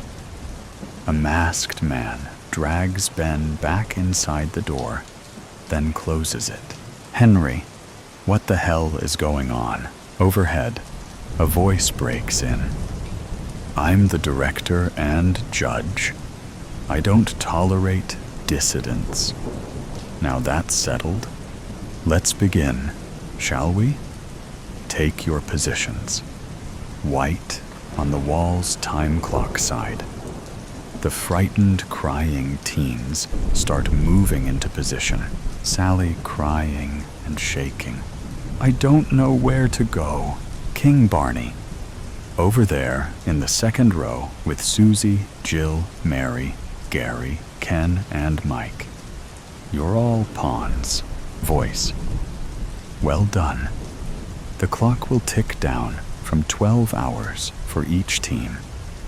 It starts and stops with each move. The winning team lives, or shall I say, those left standing will live.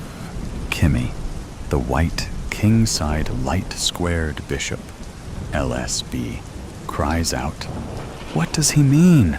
Voice. The game is one of death, not of capturing players, resulting in another wave of mass hysteria. White King Johnny. What the hell? Voice. Let the game begin. King Johnny, make your move. A dual digital timer on the wall starts counting down. W. Shout 11.59. B.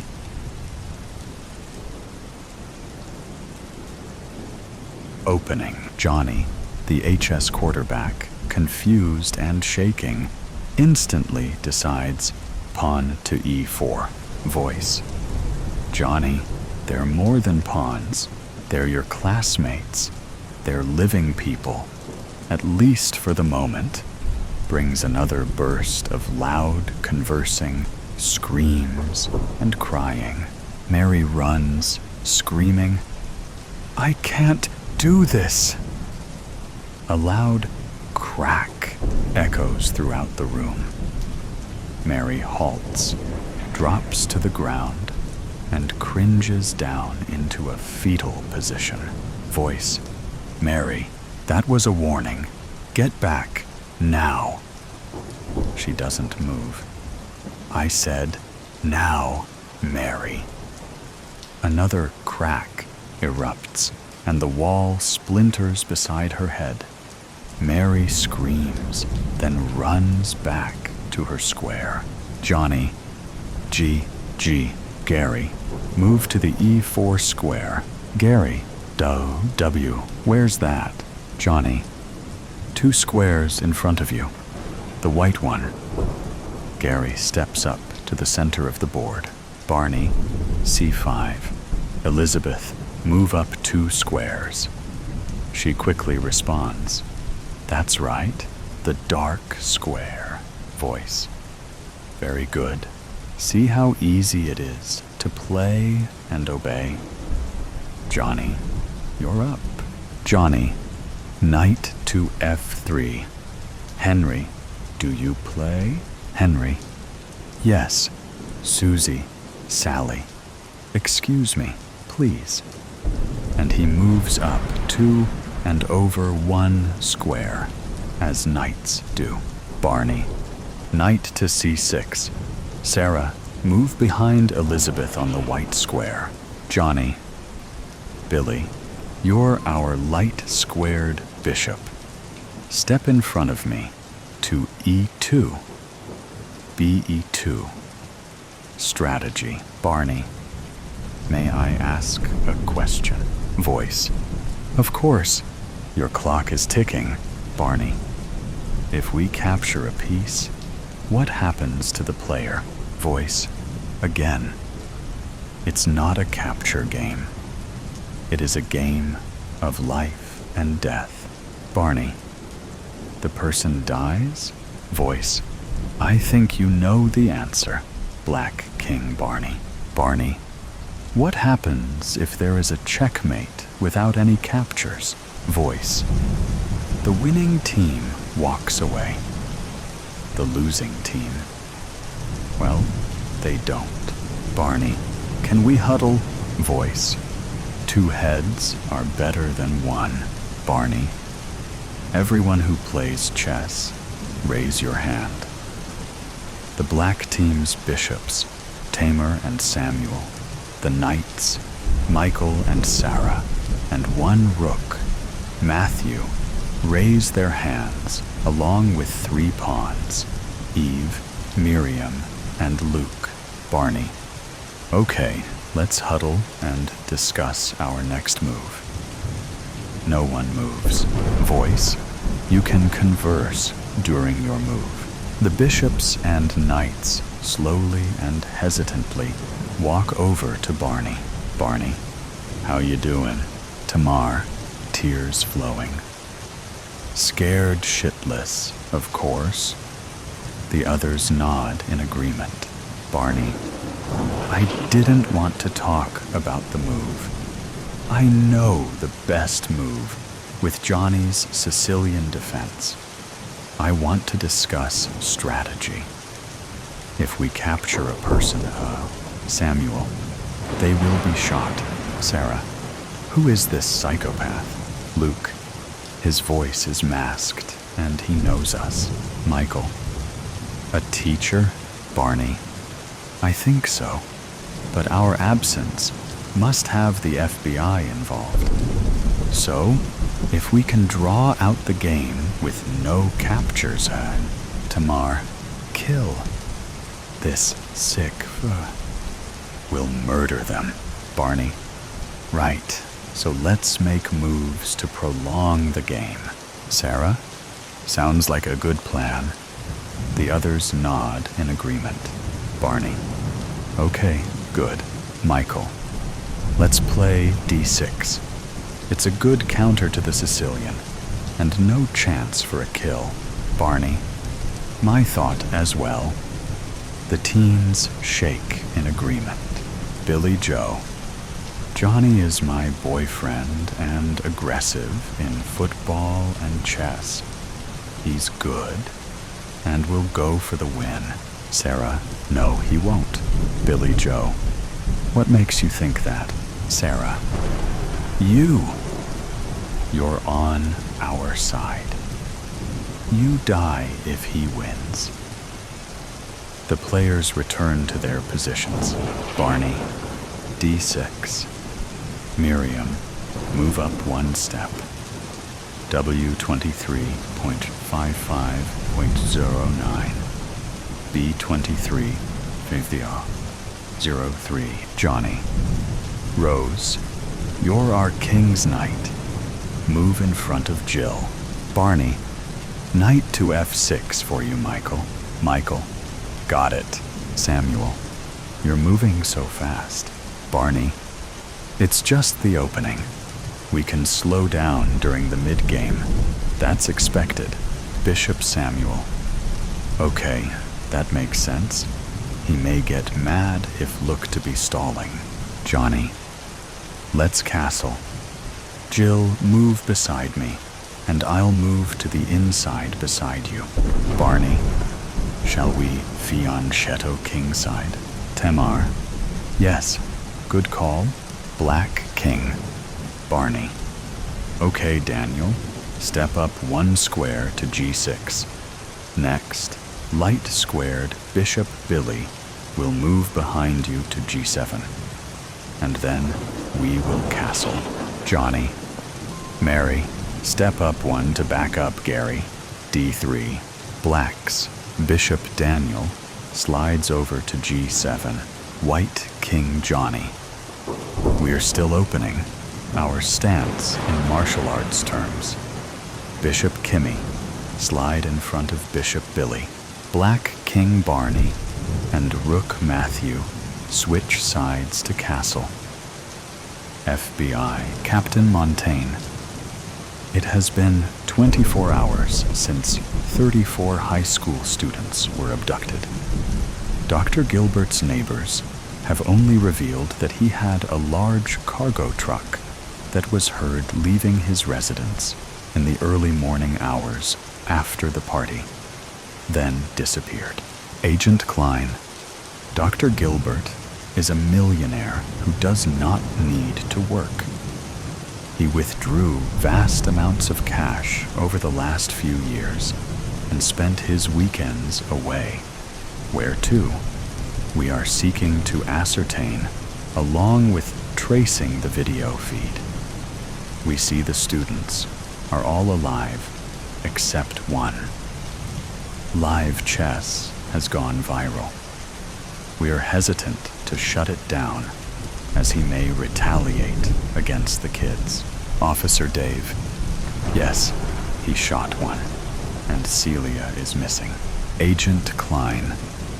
Perhaps not. Video analysis seems to indicate a scam, a fake death, like in the movies. He has a degree in mathematics and is a psychologist. Officer Gentry. A sick one. He is tormenting them. Agent Klein. Chess has 32 pieces, 16 per side.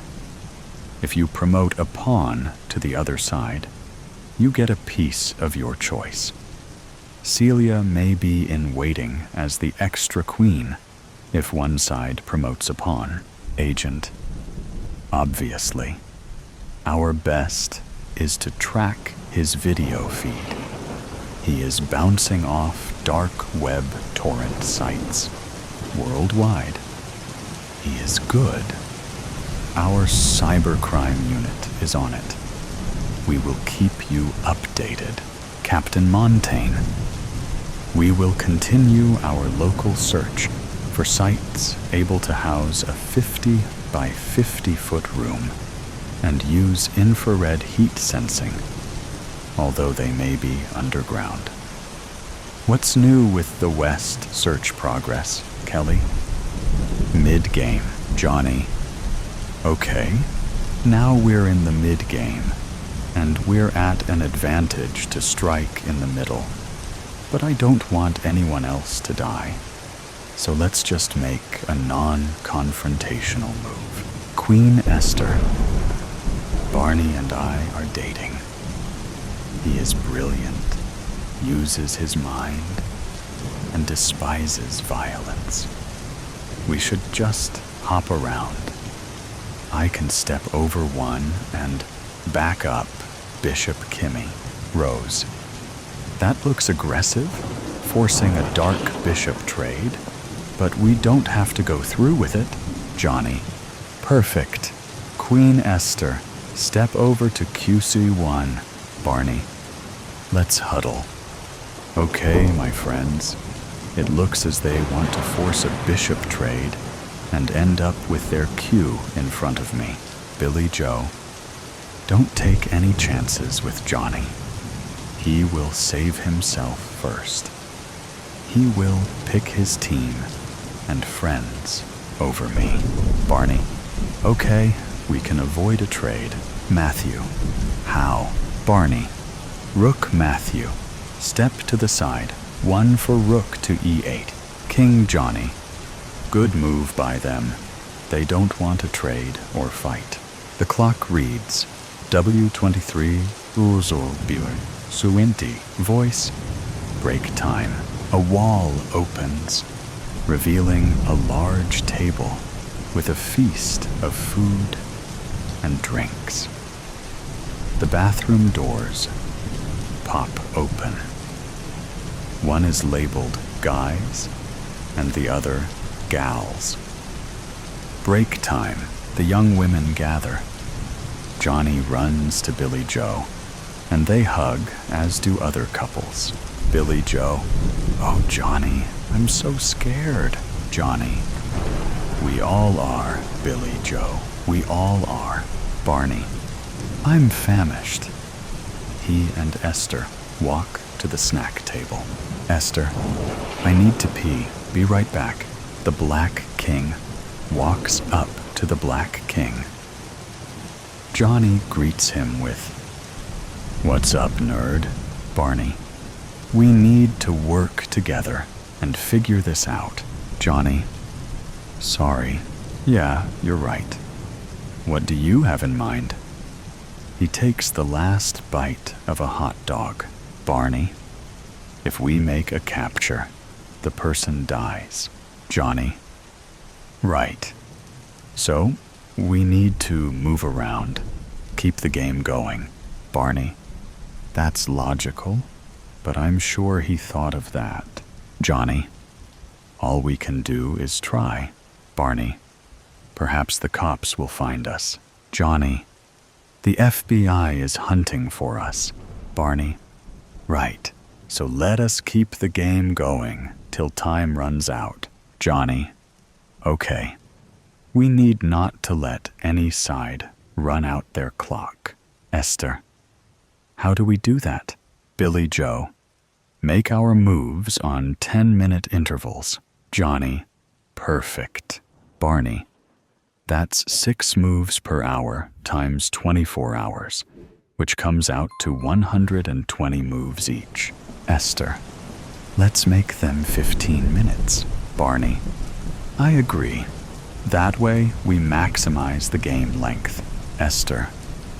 Watch the clock and pray the FBI finds us.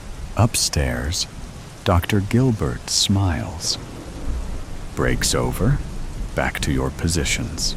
King Johnny, your move. Johnny. Hey, Barney. Barney. Yeah, Johnny. I'm really sorry.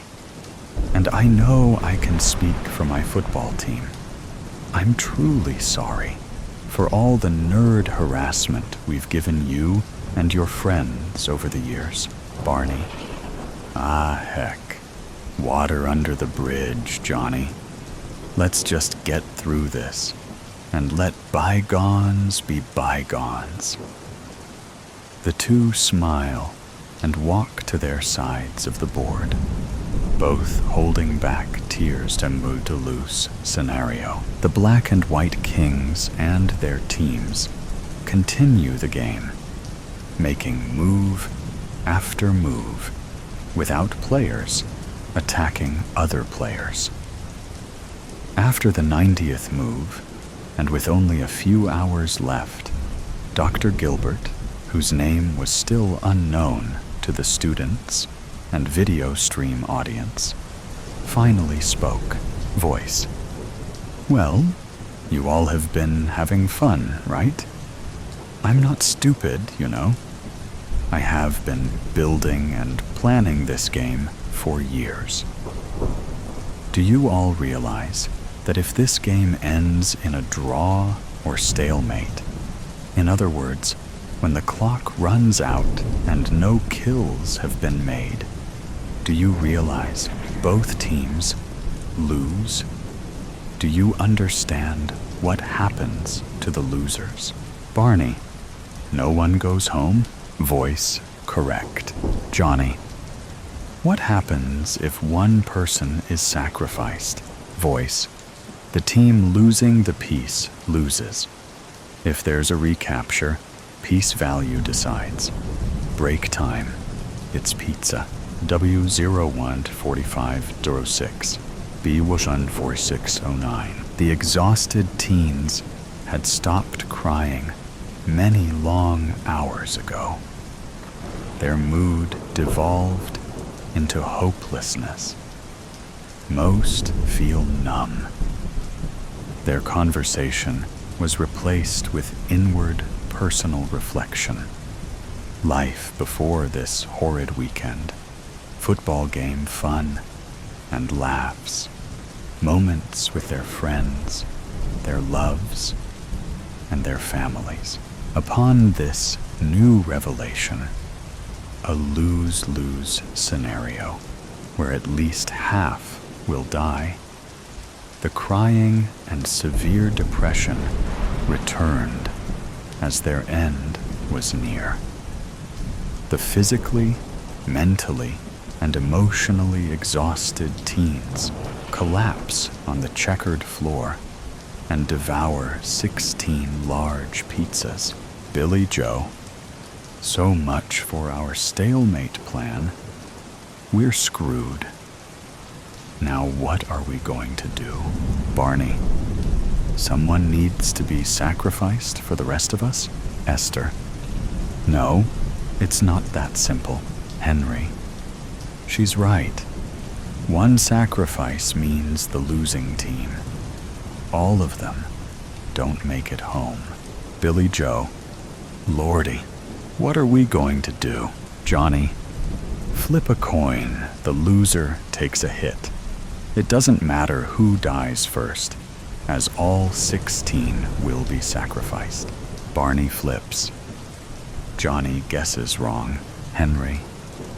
I'll do it. Rose is in a position to take me. FBI, Captain. We just got a call from Jerry's Pizza in Littleford. Somebody just picked up an order of 16 pizzas. Jerry said that was highly unusual. We're running the license plate run now. Agent Klein, get the SWAT team in the chopper. Sergeant Newton. Captain, we have an address. End game. W000-100. B00010. Billy Joe. Time to make the call, Barney. Barney. I can't. Billy Joe. Tears in her eyes. I know. It is either half of us or all of us. Barney. Rose, walk over to Henry's Square. Rose, tears flowing. No, I won't be able to live with myself. Billy Joe. None of us will. Rose, none of us. Barney, angered. We'll all forever be haunted. Night Rose slowly moves up 2 squares over one and steps into Henry's Square. Oh, Henry, I'm so sorry. Henry. Rose, I volunteered. You're not to blame. Voice. Barney, you're up. Barney. What do you mean? Voice. It's time to slay. Barney. So, go ahead. Live with your cruelty. Voice. Oh, not I, your kingship. Barney. What do you mean? Voice. You as king chose. You as king follow through. Barney. I will not murder. Voice, you may have Rose perform the deed. Barney, I will not. Voice, do you choose a draw? Barney, help everyone. What do I do? Voice, tick, tick, tick. Barney, let's vote. A team vote. Voice, a king chooses democracy. How noble. Barney, those in favor of a draw walk to the other team. Those who want me to murder Henry and everyone on their side dies remain here. The room, filled with stunned, angered, and crying teens, suddenly turns into a loud, confusing uproar. Miriam breaks the hysteria, yelling out, "Quiet, everyone, please." The room quiets.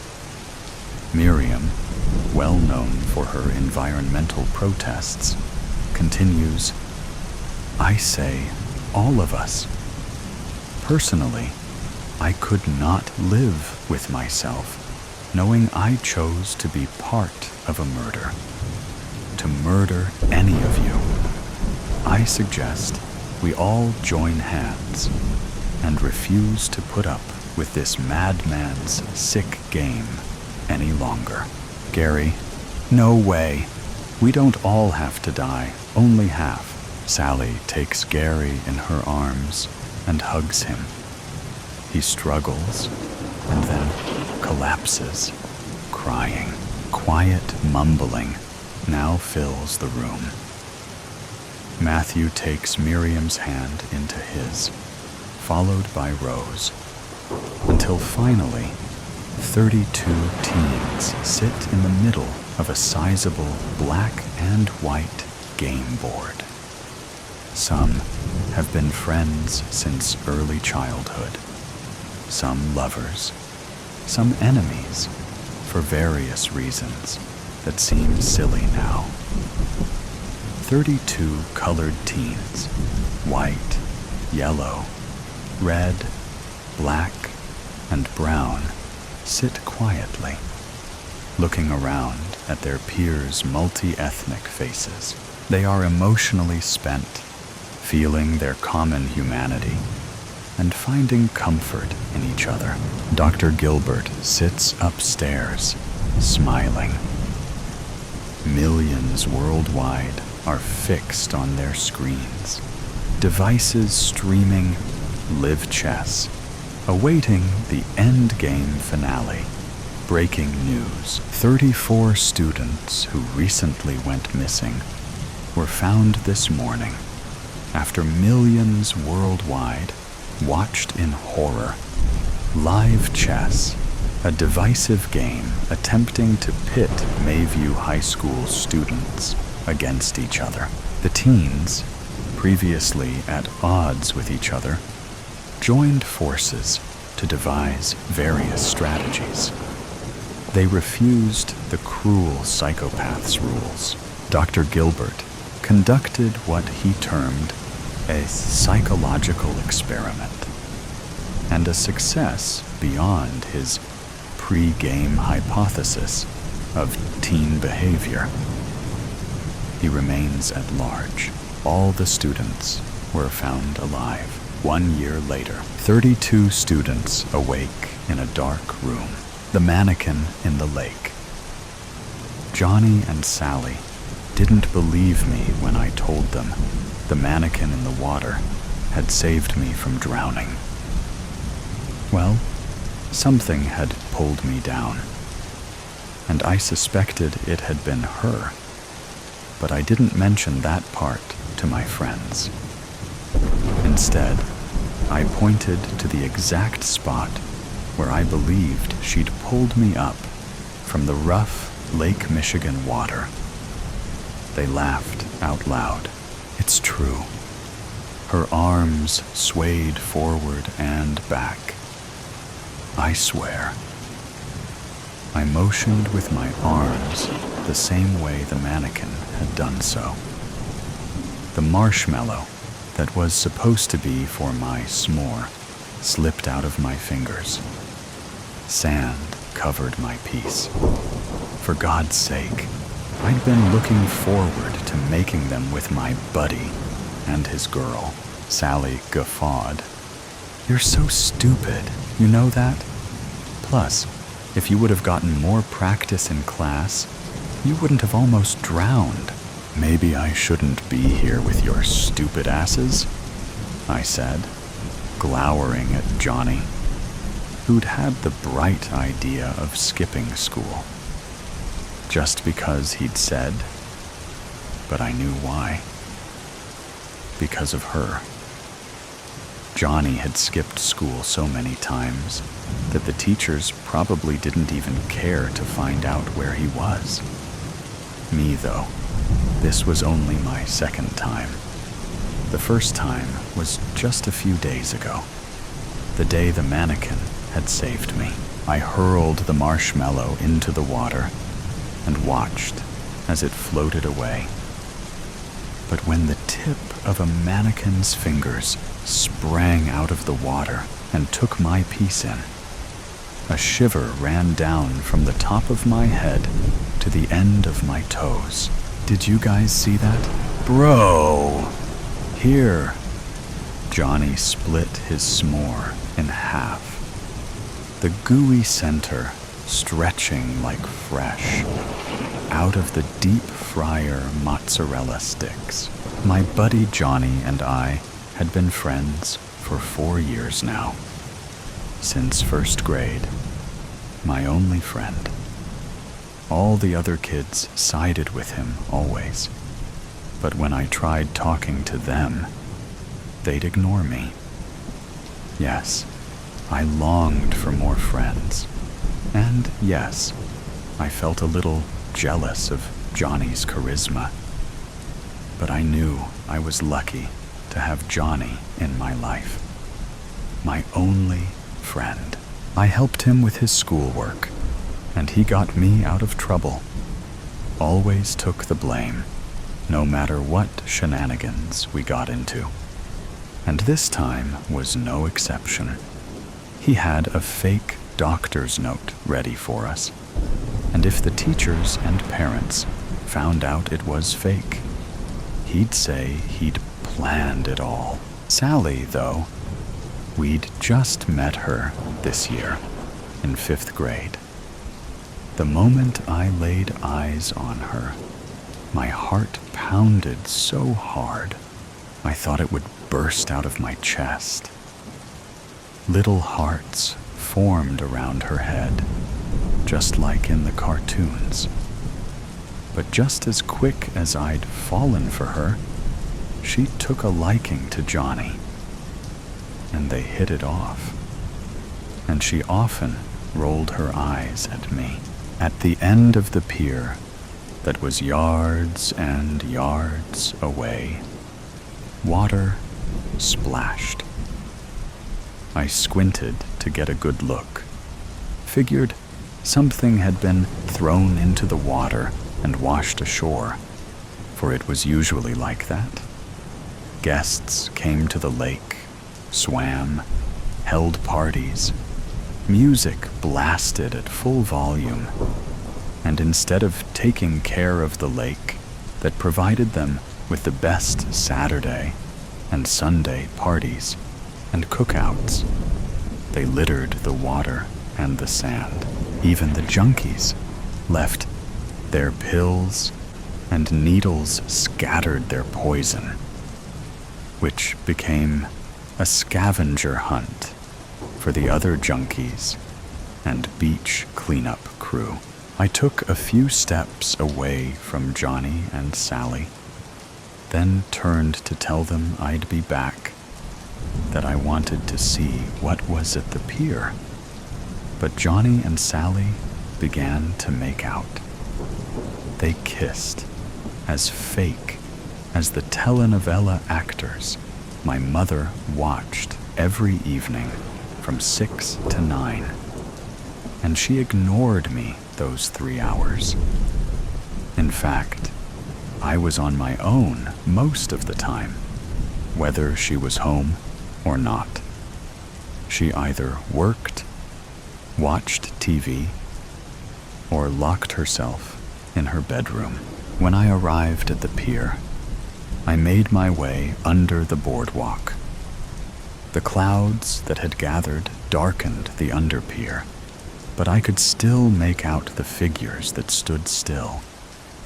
It was like they'd met for a secret meeting, and I'd just discovered them. "Hi," my voice said, struggling to get that one word out. Not one of them minded me, but I could hear their whispers. I inched closer.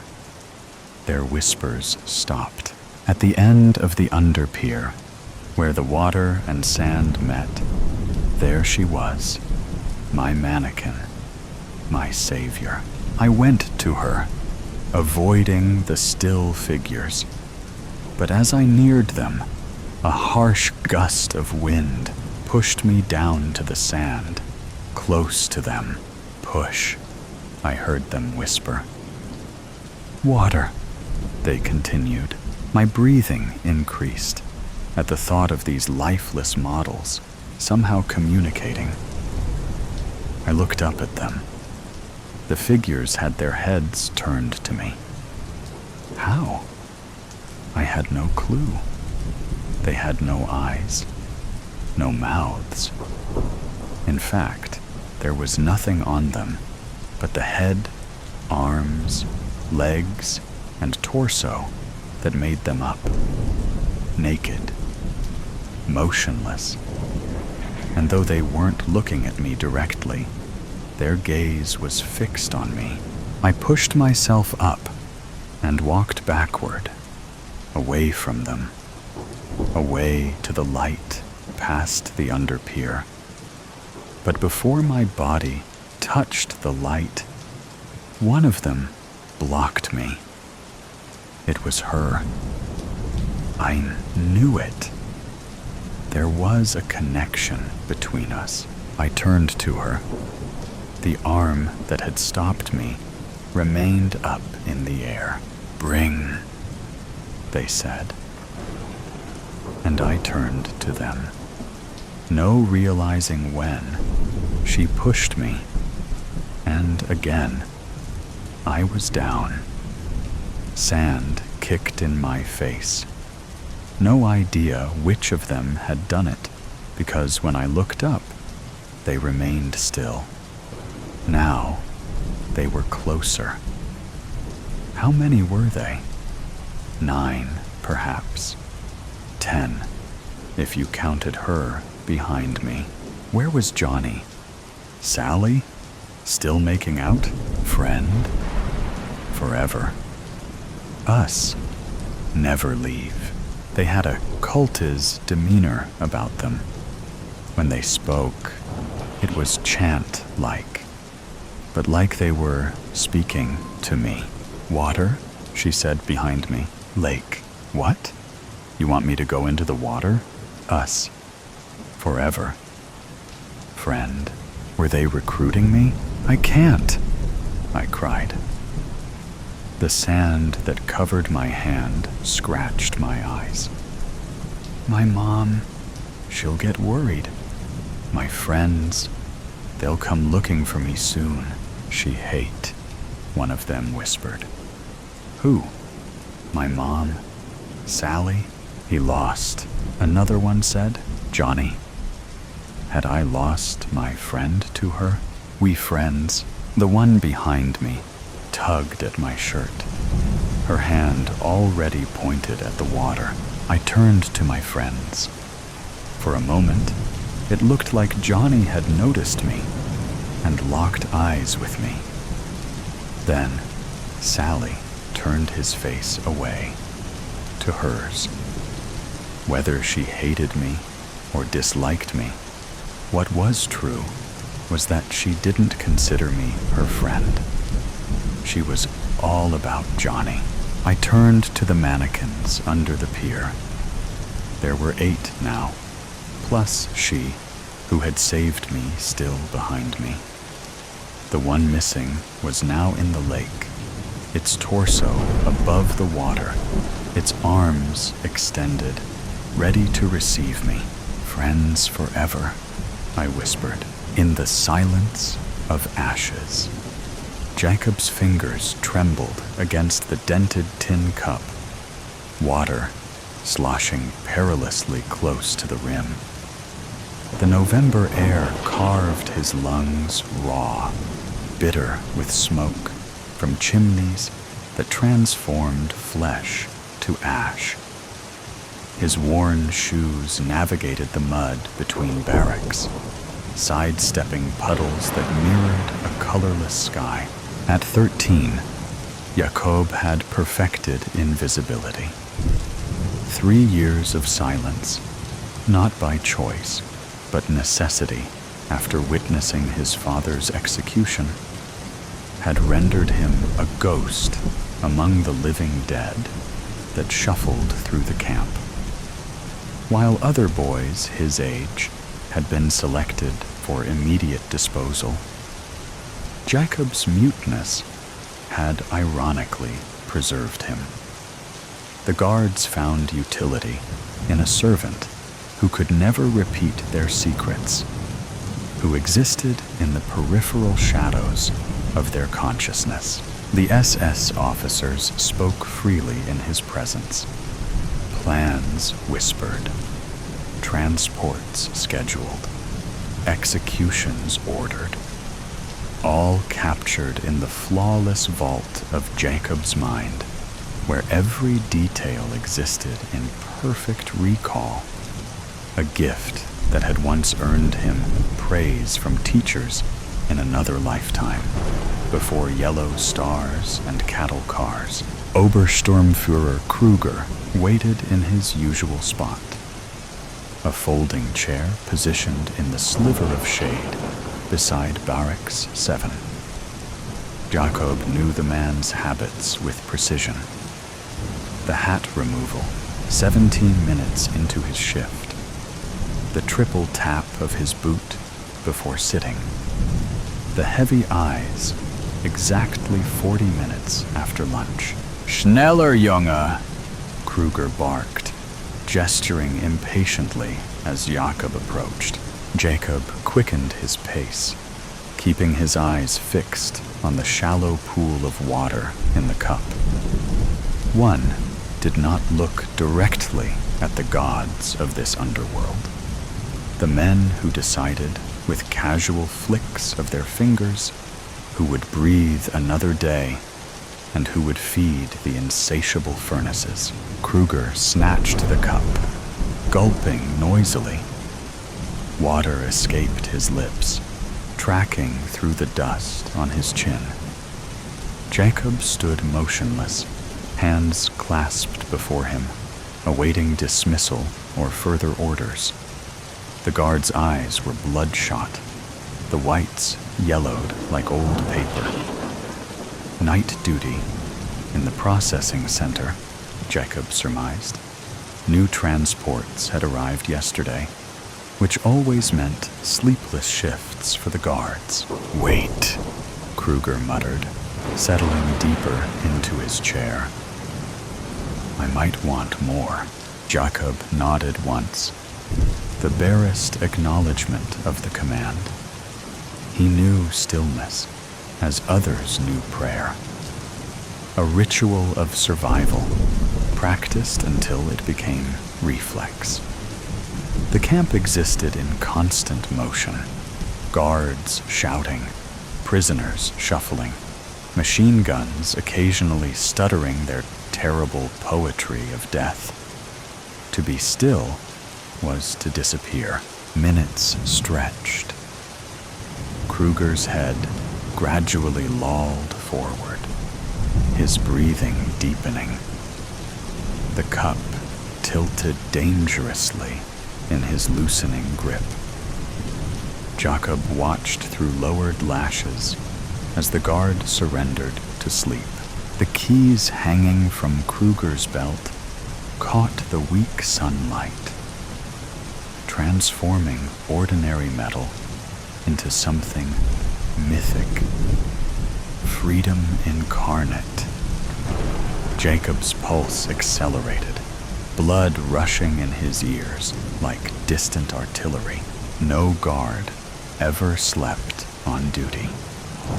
The punishment was severe. Perhaps not death, but certainly disgrace. This aberration might never repeat itself. A singular crack in the impenetrable wall of captivity. Jacob's mind calculated with the precision of mathematics. 4 minutes until the patrol passed the northern fence. 7 minutes until roll call at the women's barracks would divert attention eastward. The electric generator hummed 60 meters to the west, powering the final barrier between imprisonment and possibility.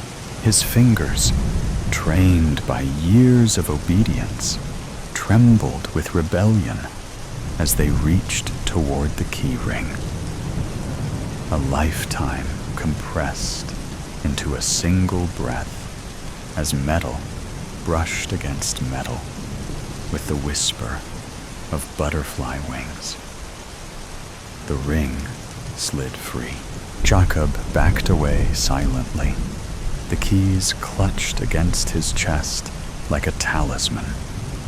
The dormant power they represented sent electric currents through his body, awakening nerves long numbed by survival. For the first time in 3 years, a ghost became solid.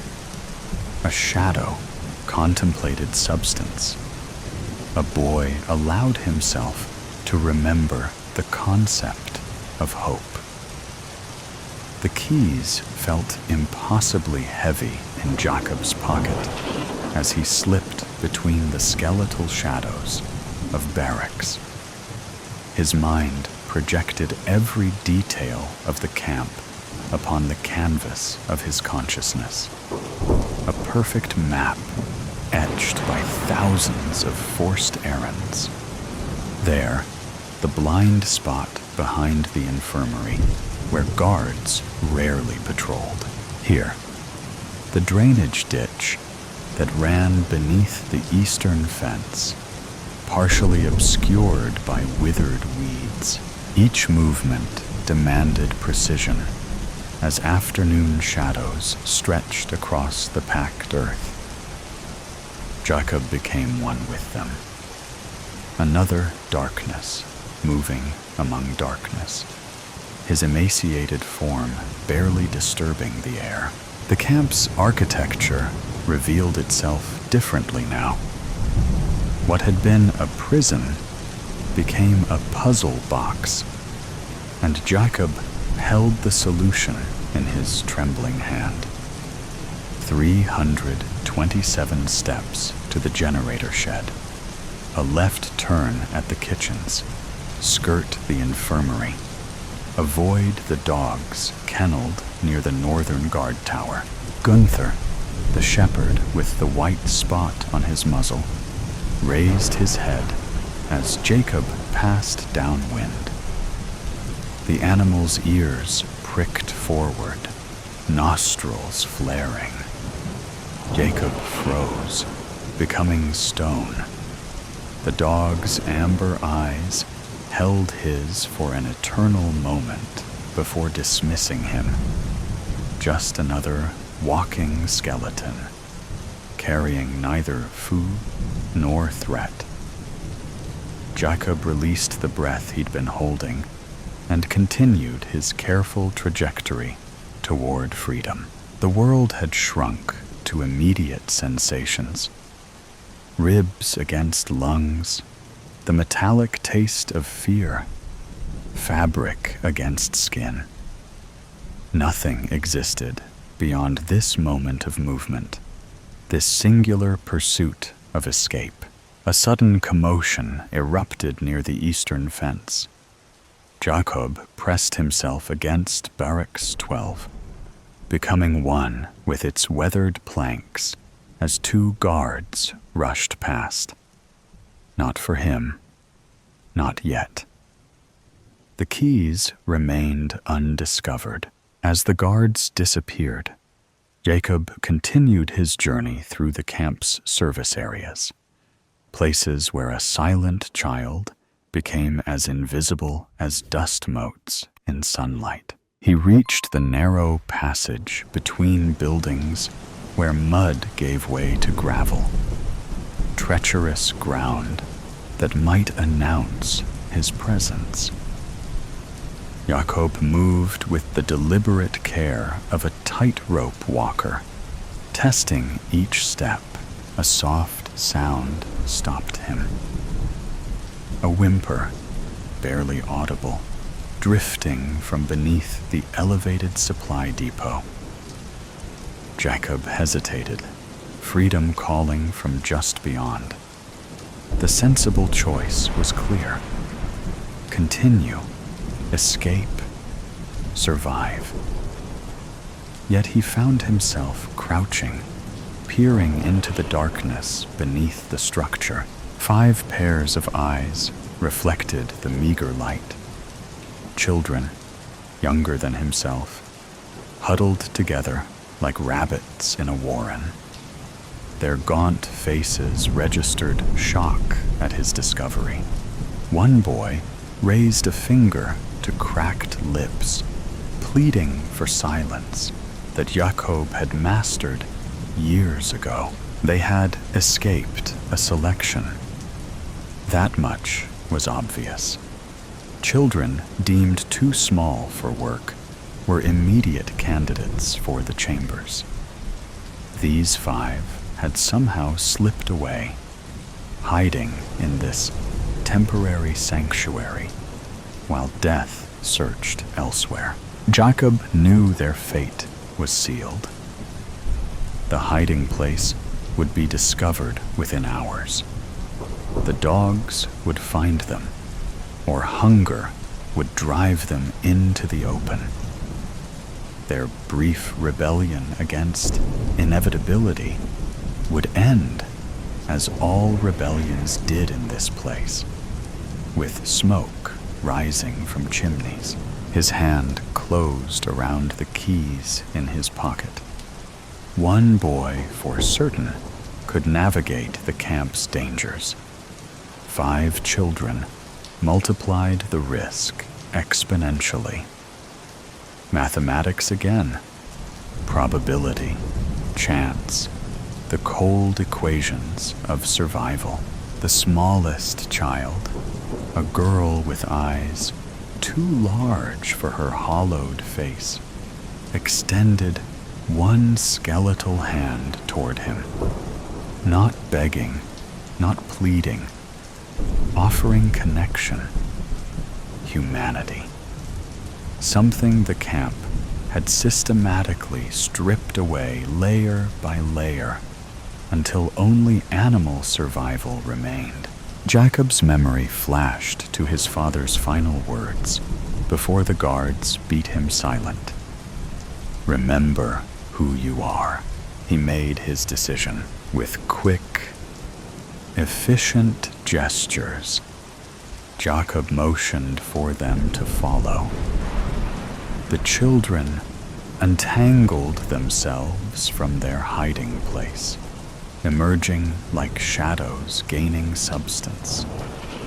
Their movements were clumsy with fear and weakness, but their eyes held absolute focus on Jacob, their unexpected savior, their silent Moses. The smallest girl slipped her hand into his.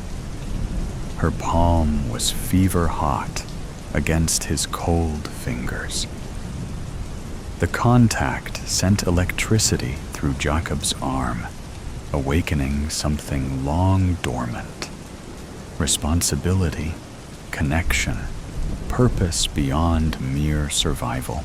Together, they became a small constellation of desperate stars, moving through the gathering twilight toward the generator shed and the possibility of freedom beyond. The generator shed vibrated at the camp's edge.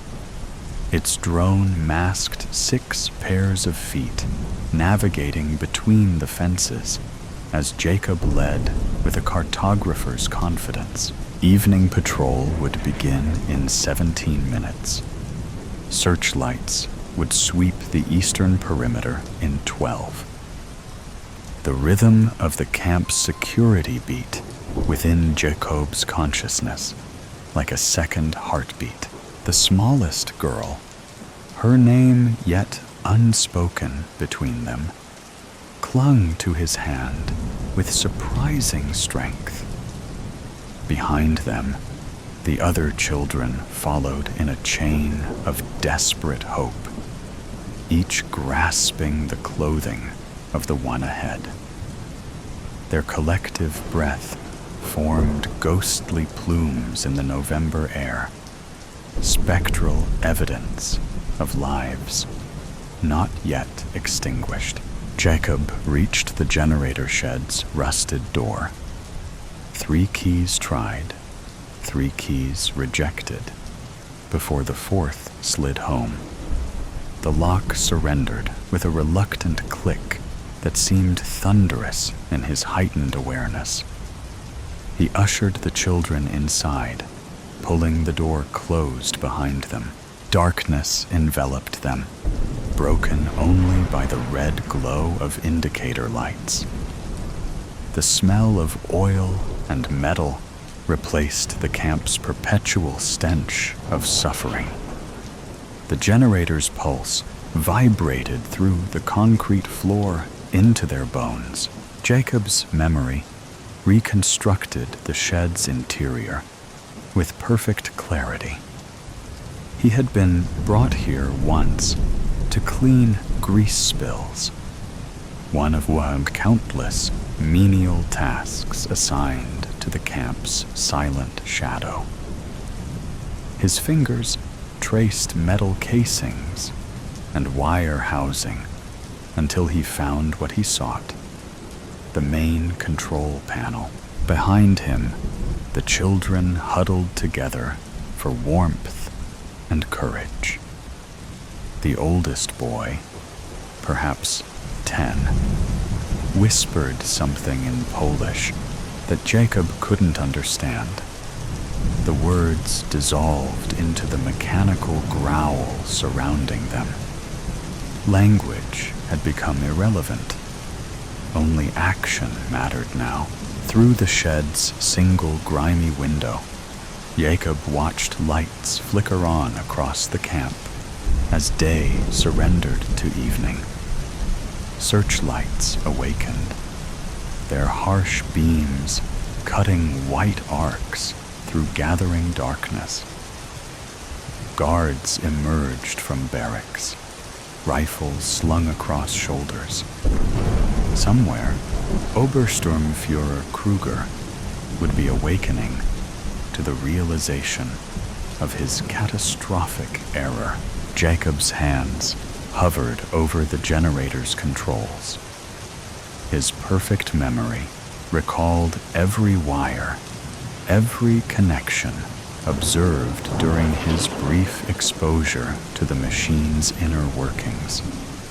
Disabling it would plunge the camp into darkness and deactivate the electrified fence. But the backup systems would engage within minutes. Their window for escape would be measured in heartbeats. A distant alarm shattered the twilight, a shrill mechanical scream that announced discovery. Whether Kruger's missing keys or the children's absence had triggered it remained unknown. The distinction was academic. The hunt had begun. The smallest girl pressed herself against Jacob's side, her body trembling like a captured bird. He placed a reassuring hand on her head, then turned his attention back to the generator.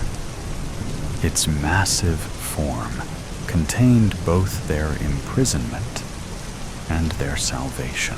Jacob seized a wrench from a nearby workbench and wedged it between critical gears. With calculated force, he twisted until metal screamed against metal. Sparks erupted in blue-white constellations, reflected in the wide eyes of the watching children. The generator's rhythm faltered, coughed, then disintegrated into mechanical death throes. Lights across the camp flickered, dimmed, and died. Darkness descended like a blessing, punctuated only by the crimson pulse of emergency lights and the distant, frantic beams of guards' flashlights. Jacob yanked the shed door open. Freedom waited in the gathering night, separated from them by a single fence now rendered harmless. He gestured urgently to the children, pointing toward the eastern boundary, where forest began 200 meters beyond the perimeter. Dogs barked in the distance, savage, hungry sounds that accelerated their terror into action. The children poured from the shed like water finding its level, Jacob bringing up the rear. The smallest girl's hand remained locked in his as they navigated by instinct and starlight toward the fence. With his free hand, Jacob tested the metal mesh. No electricity hummed beneath his fingertips. The backup generators had not yet engaged. He boosted the smallest children over first, their bird-like bodies barely disturbing the wire. The older ones climbed with desperate strength, tumbling to freedom on the other side. As searchlights swept closer and dogs barking intensified, Jacob hoisted himself upward, muscles straining against the weight of exhaustion and malnutrition.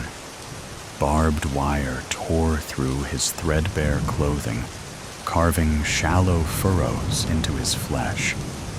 Pain registered as distant information, irrelevant to the imperative of movement. He dropped to the ground beyond the fence, landing beside the waiting children. The absent hum of electricity had been replaced by shouts and whistles, the camp awakening to their rebellion. Jacob pointed toward the dark line of trees in the distance. "Run," he mouthed silently, the word forming on lips that had forgotten speech. Together, they fled across open ground, 6 shadows merging with the greater darkness. Behind them, flashlight beams swept the area around the disabled generator. Ahead, the forest promised concealment, if not safety. The space between represented the most dangerous passage of their lives, exposed, vulnerable, illuminated by nothing but faith and starlight. The forest swallowed them whole. Pine needles cushioned their footfalls as the scent of resin replaced the camp's miasma with air that tasted of possibility. Jacob led them deeper into the wilderness, away from searchlights that strafed the forest edge like mechanical predators. Behind them, the camp's alarms continued their frantic cry, a sound that diminished with each step but remained embedded in their consciousness like a splinter beneath skin. The smallest girl stumbled, her strength finally failing. Jacob caught her before she fell, lifting her slight weight into his arms. She weighed no more than autumn leaves, her bones fragile as a bird's, beneath his hands. Her head came to rest against his shoulder, absolute trust in the gesture. They continued for what might have been hours or minutes. Time had dissolved into meaningless abstraction. Distance alone mattered now. Every meter gained was a victory against death. The other children followed Jacob without question, their faith in his silent guidance absolute. A stream appeared, silver in the moonlight. Jacob gestured for them to drink. The water tasted of stone and stars, reviving something beyond their physical bodies. Perhaps hope, perhaps humanity. The oldest boy spoke, his voice a rusty hinge breaking the forest's solemn quiet. Müssen wir weitergehen? Must we go further? Jacob nodded, pointing deeper into the forest. The danger had not passed. Dogs could track them for kilometers. Morning would bring planes, searchers, consequences. The Reich did not surrender its prisoners easily, especially those who carried knowledge of what transpired behind electrified fences. The smallest girl stirred in his arms, her eyes reflecting fragments of moonlight. Her lips moved, forming words that emerged as a whisper. Jak się nazywasz? What is your name? The question penetrated layers of silence, built over years of survival. Jacob hadn't heard his own name spoken aloud since his father's death. It existed only in memory, a secret thing preserved from contamination by the camp's horrors. His throat constricted around unspoken syllables. Speech had become foreign territory, a country from which he had been exiled. Yet something stirred within the wasteland of his voice, a seed breaking through frozen ground after endless winter. Jacob, he whispered, the sound strange and wonderful in the forest's embrace. His voice emerged broken, raw with disuse, but undeniably his own. Jestem Jacob. I am Jacob. The girl's smile transformed her hollow face, revealing the ghost of beauty that starvation had nearly erased. Estera, she replied, offering her name as a gift in exchange for his. The other children murmured their own names: Tomasz, Lilka, Beniek, David. Each syllable a reclamation of identity. The camp had attempted to replace with numbers. They stood in a tight circle beneath the ancient pines, no longer prisoners, not yet survivors, suspended in the fragile space between captivity and freedom. A distant howl shattered their momentary peace, the unmistakable voice of a tracking dog catching their scent. The hunt continued. Jacob set Estera gently on her feet and pointed westward. where the forest grew denser, offering deeper concealment.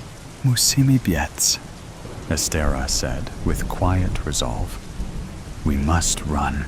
Jacob nodded, taking her hand once more.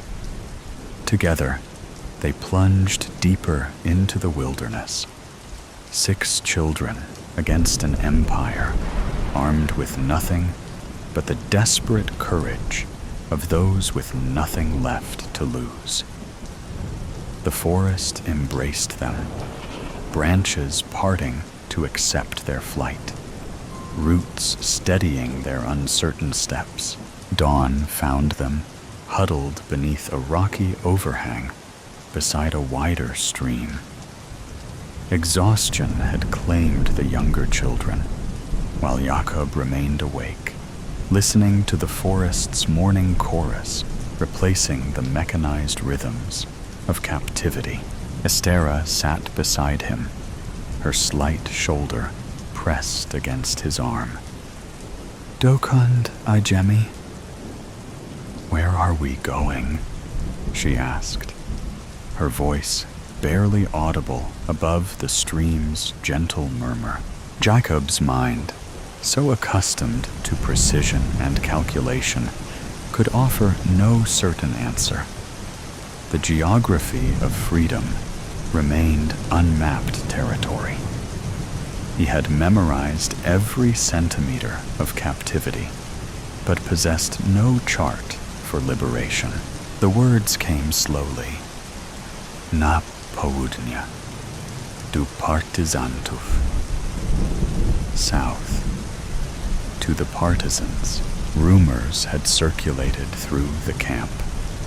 Resistance fighters in the southern forests, Jews and Poles who had escaped, fighting with salvaged weapons and desperate courage. Perhaps only legend, perhaps salvation.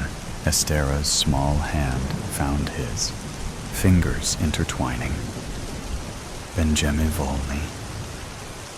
We will be free. Jacob looked at the sleeping children, at the forest stretching around them, at morning light filtering between trees. Freedom remained a distant shore, separated by hunger, winter, pursuit, and war. Yet for the first time in 3 years, possibility existed. He squeezed Estera's hand gently and discovered within himself the capacity for speech once more. Words emerged like water from stone, each one a small miracle of reclamation. Już jesteśmy. We already are. The forest absorbed his words, carrying them toward the lightening sky. Behind them, the camp continued its grim business. Ahead, war raged. But here, 6 children had rewritten the equations of their existence beyond barbed wire and numbered tattoos. Jacob tilted his face toward the breaking day, feeling warmth touch his skin. His voice, newly rediscovered, held steady as he spoke again. Not to Estera, not to the sleeping children, but to the memory of his father that he carried within. I remember who I am, foreboding. It was all too much, really. The woman and the boy dragged their tired legs through the deep snow. Ahead of them, far off in the distance, lay the undulating, snow-covered hills where the log cabin they were heading for had been built many years previously. The two could picture in their minds a blazing fire and hot chocolate with little marshmallows floating on the surface. And it was this that kept them going. The boy, a young teenager, often had to support the woman, and help her across fallen trees that hampered their progress. The woman was exhausted, and every few minutes she stopped, leaning heavily over her knees, trying desperately to catch her breath. The boy stopped with her every time, but his eyes kept traveling anxiously across the vast expanse of land they had to cross to reach their goal. Being younger and fitter, he didn't need as many breaks as the woman did, but he never complained. It was more important for him to bring the woman back alive than to force her to walk faster.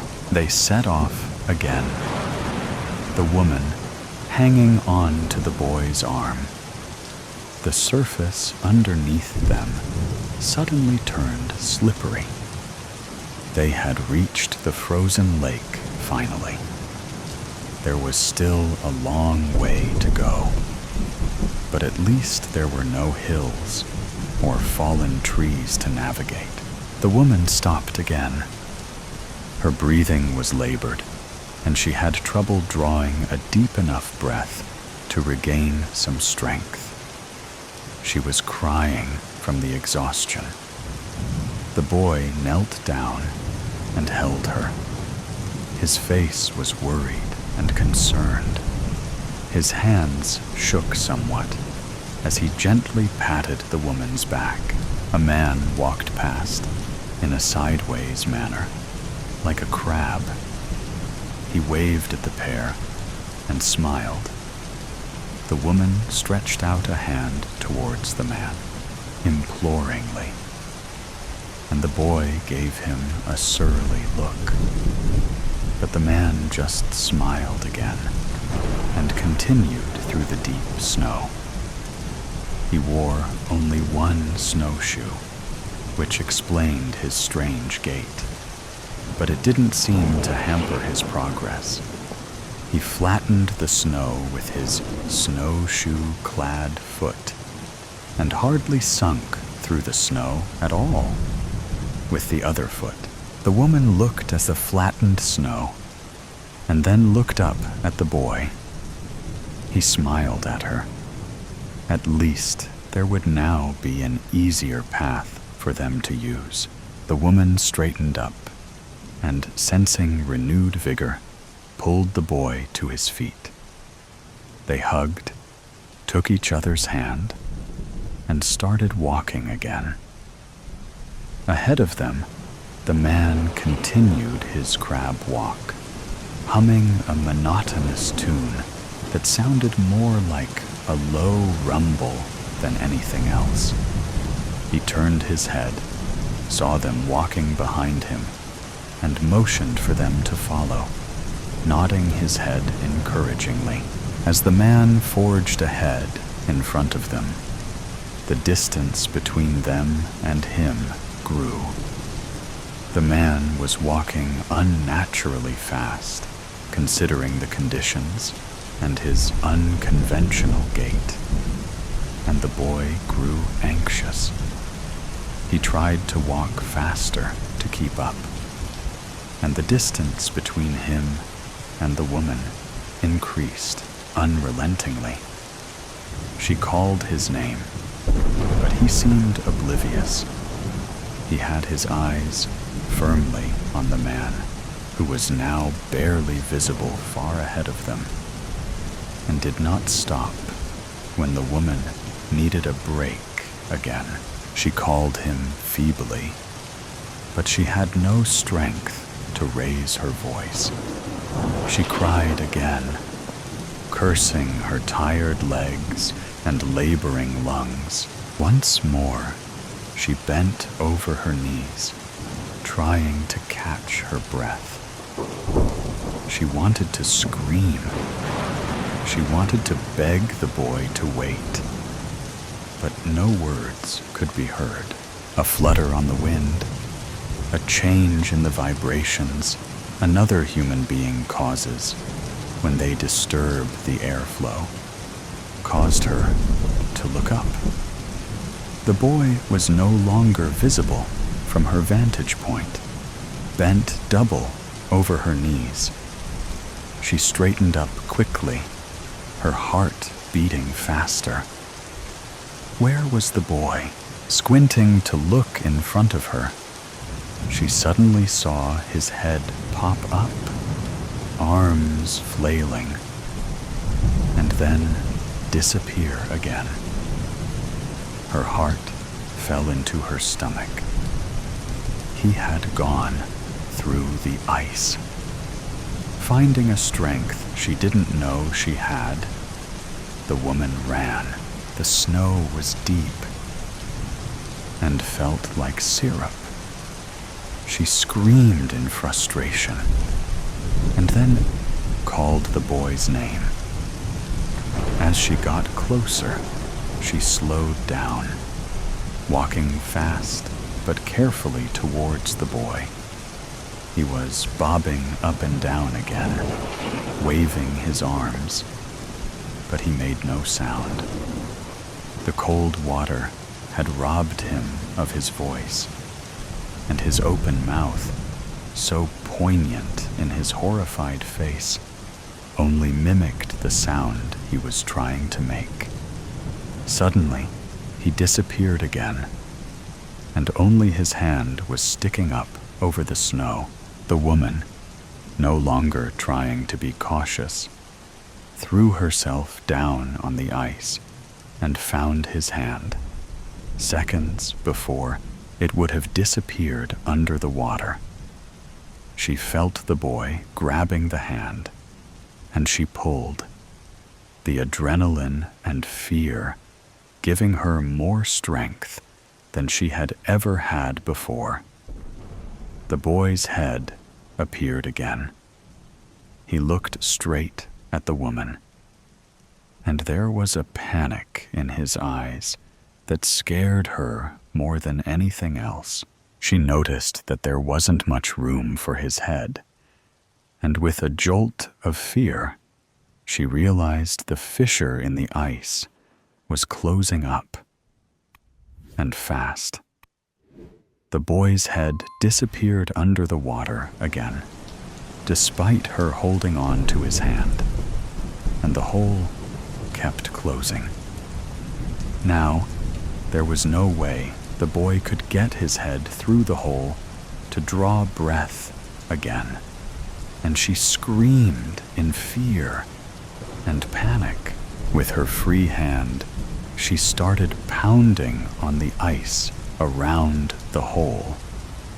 The ice was too hard, and her frail beating could not even chip away at the surface.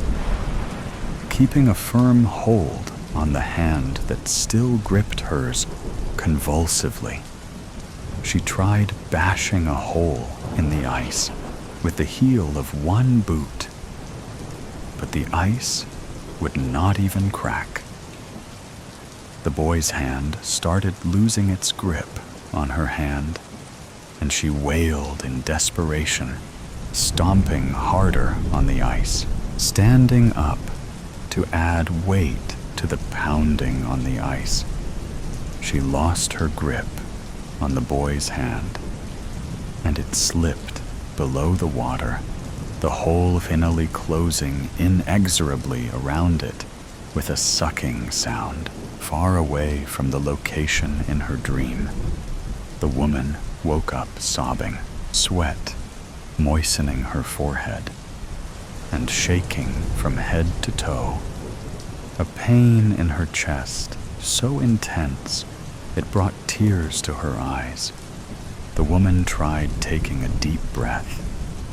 She was moaning, and her heart was beating so rapidly it hurt. Next to her, her husband was snoring loudly, completely oblivious to her plight. This was nothing new. It would more than likely take an earthquake to wake him up at this hour, and she didn't need him anyway. She gently pushed the blankets aside and slipped out of bed. She had to make sure he was safe. The dream had been so vivid, so real. Tiptoeing across the hall, shivering slightly in the cold night air that permeated the house, she arrived in her older son's bedroom. A soft snoring could be heard from the room. As she neared, a quiet meow greeted her. Looking into the room, the lamp-like eyes of their cat Brandy were staring back at her, and the animal meowed quietly again. Letting her breath out, she hadn't even been aware of holding it. She tiptoed over to stroke the cat gently. "Good girl, you stay with him. Keep him safe for me." Looking down upon her teenage son, his mouth open and his wavy hair in disarray around his peaceful face, she felt her throat constrict slightly, and she had to swallow hard to stifle the moan that had almost escaped her mouth again. The dream was still so alive in her mind, and the sense of foreboding was making her eyes water, her chest aching so much she was afraid it would burst open. Wanting desperately to wake him up just to hold him, she instead stretched her hand out, stroking her son's forehead gently before retreating out into the hall again. Feeling compelled to check on her younger son as well, she continued down the hall to the third bedroom. He was sleeping on top of his covers, his little thumb securely lodged in his mouth. She could tell he was cold as he was curled up in a fetal position, and she carefully tugged the blanket out from under him, covering his little body and tucking it in around the sides of the bed. There was no point in going back to bed now. She was wide awake, and in less than an hour and a half, she would have to be up to help the kids get ready for school. She tiptoed past her husband, still in his bed, snoring loudly, to grab her bathrobe, and then snuck downstairs to make a cup of tea. Sunlight was forcing its way into her kitchen when she arrived back downstairs, penetrating dusty corners and pushing through a curtain of tiny dust particles that had been stirred up as she grabbed a tea towel to wipe the cup. And she sat down at the kitchen table, carefully sipping a steaming cup of Earl Grey. She still felt cold inside, shivering slightly, even as the warm liquid made its way to her empty stomach. The image of her son's head disappearing under the ice in her dream, still so clear in her mind, it was making her shake her head repeatedly, as if to rid herself of an annoying fly. She was wringing her hands, moaning quietly every time she saw the hand disappearing under the ice in her mind's eye. Would she ever be able to forget this dream? Little tiny clicks on the kitchen floor told her that Brandy had decided to join her in the kitchen. The cat looked up at the woman as she rounded the kitchen island on her way to her food bowl, but seemed entirely intent on wanting to satisfy her hunger for food before satisfying other needs, such as attention from her human owner. and she beat her regular path right over to her food bowl without stopping. The bowl was empty, accusing feline eyes locked into hers. Brandy sat down, looked back at her bowl, and then up again at the woman. It was obvious that the cat was asking for food, but the woman, who was still feeling faint from her nightmare, seemed oblivious. A soft meow mingled with a purr escaped the tiny mouth as the cat stood back up again and sauntered over. Wrapping herself around the human legs, she began a relentless meowing until the woman finally surrendered and got up off her chair to feed the cat. That's when she saw it. Next to the canister where they kept the cat's food, there was a pile of unopened and unchecked mail from the day before. On the top, underneath a blue envelope, apparently sent out by Publishers Clearinghouse, she was probably about to win $5,000 a week for life, was something white. She realized that she was looking at a picture of snow, and with trepidation and horrific foreboding, she pulled the catalog out from under the envelope. It was a magazine on vacation cottages in northern Maine. Her husband had been canvassing for this vacation for months and had obviously ordered the catalog. And on the front was a picture of a rustic-looking cabin with snow drifts lapping the windows. In the background, a frozen lake could be seen. The woman caught her breath and felt her knees buckle.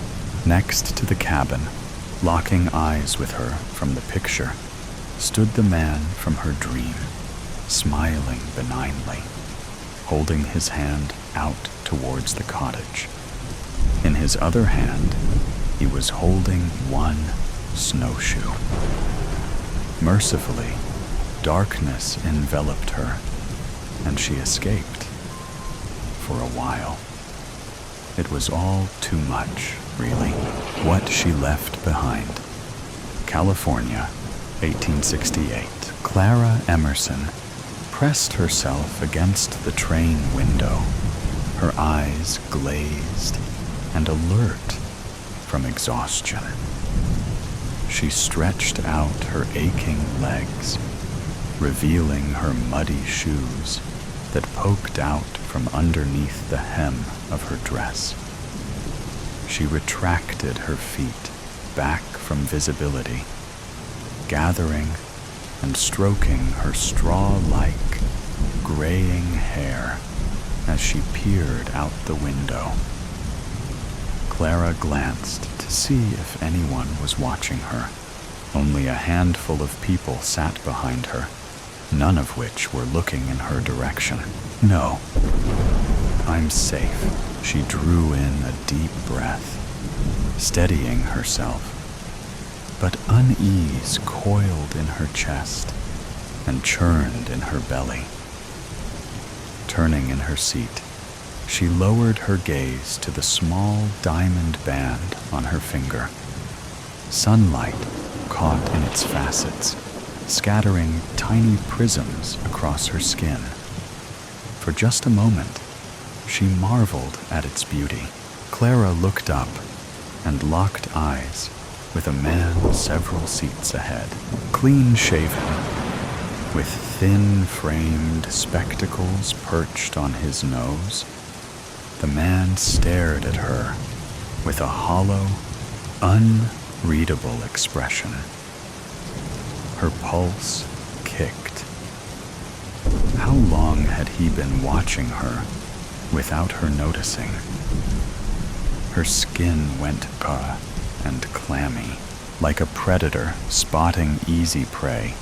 The man rose from his seat and approached her, not breaking eye contact once. Clara's stiffened in her seat as the man approached. "Go away. May I sit?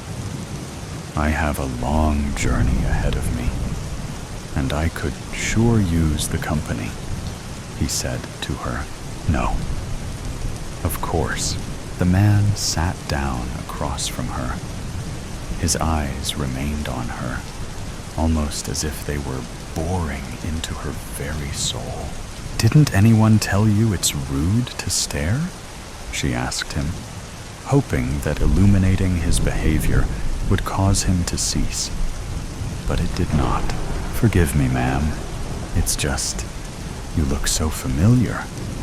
Do we know each other, perhaps?" "No, I don't recall your face. You must be mistaken." "No, I think we do know each other." Why won't he quit? "Where are you from?" "I'm not going to tell you that. You haven't even told me who you are." "Ah, how foolish of me. My name is Simon Klein." He leaned forward, extending his hand to her. He sat back down and continued to stare at her, expectantly this time. Clara sighed, brushing a strand of hair out of her face. "I'm Elaine. Elaine Whitmore. Elaine. I would have taken you for an Alice or Charlotte or Clara." Clara froze in her seat, her eyes wide and her palms sweaty. "Who is this man?" "No, I'm just Elaine." Mr. Klein gave her a wry smile, shaking his head. "So, where are you headed to?" Clara shrugged. "Anywhere that's far away from here." "Ah, come on. California's the place to be. There's opportunity here." "Not for me. Not anymore." "Shame," he said.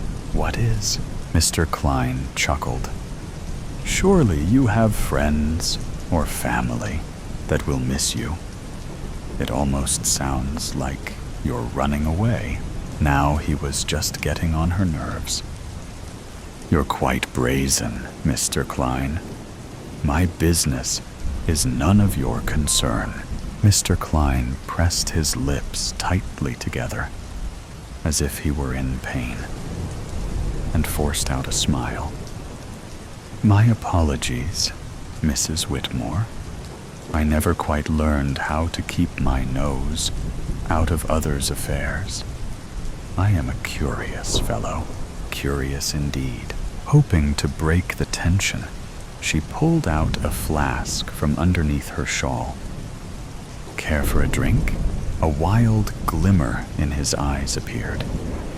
It was as if he wanted to reach out and strangle her. "No, thank you," he said, his demeanor shifting. There was something dangerous underneath this man's calm exterior. Somehow, that made him more terrifying.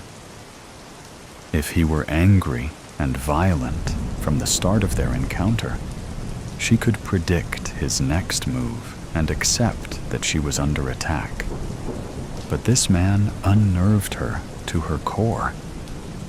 There was something almost familiar about him. Gathering her shawl, she stood from her seat, and as steady as she could present herself to be, she faced him.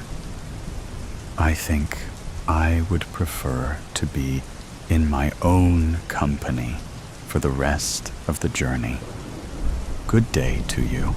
Please, there's no need to leave. If you wish to be alone, I can accommodate." Mr. Klein stood, moving back to his original seat. Clara returned to hers, facing away from Mr. Klein this time. But she could still feel his eyes on her. She waited until the train had passed a dilapidated old shack close to the tracks before rising from her seat and creeping her way down toward the caboose. Her heart quickened, as did her pace. "Excuse me, sir," she heard behind her. Sucking in a breath, she chanced a glance behind her, locking eyes with Mr. Klein, who was trailing close behind her. He did not smile this time at her. His eyes were cold and focused on her intently, like before. But there was a rage in those eyes, a bloodlust, in fact. She didn't think twice this time, turning and running down the aisle like a mad woman. She stumbled through the empty train carts, praying an escape plan would present itself to her before he reached her. But there wasn't enough time, and there was nowhere left to run. "I'm trapped." She looked out the back window and considered the tracks. Maybe she could jump. Maybe. She might still have a chance. The door behind Clara creaked open. She spun around to see Mr. Klein reaching into his coat pocket, revealing a silver pistol. She backed away slowly, keeping her eyes trained on Mr. Klein, if that even was his name, and she pressed herself against the back door of the caboose. He pointed the barrel at her. Rage oozed out from beneath the calm, collected persona he performed earlier.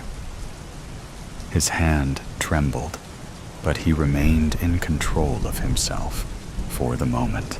Clara trembled, terrified of what he would do to her. "What do you want from me?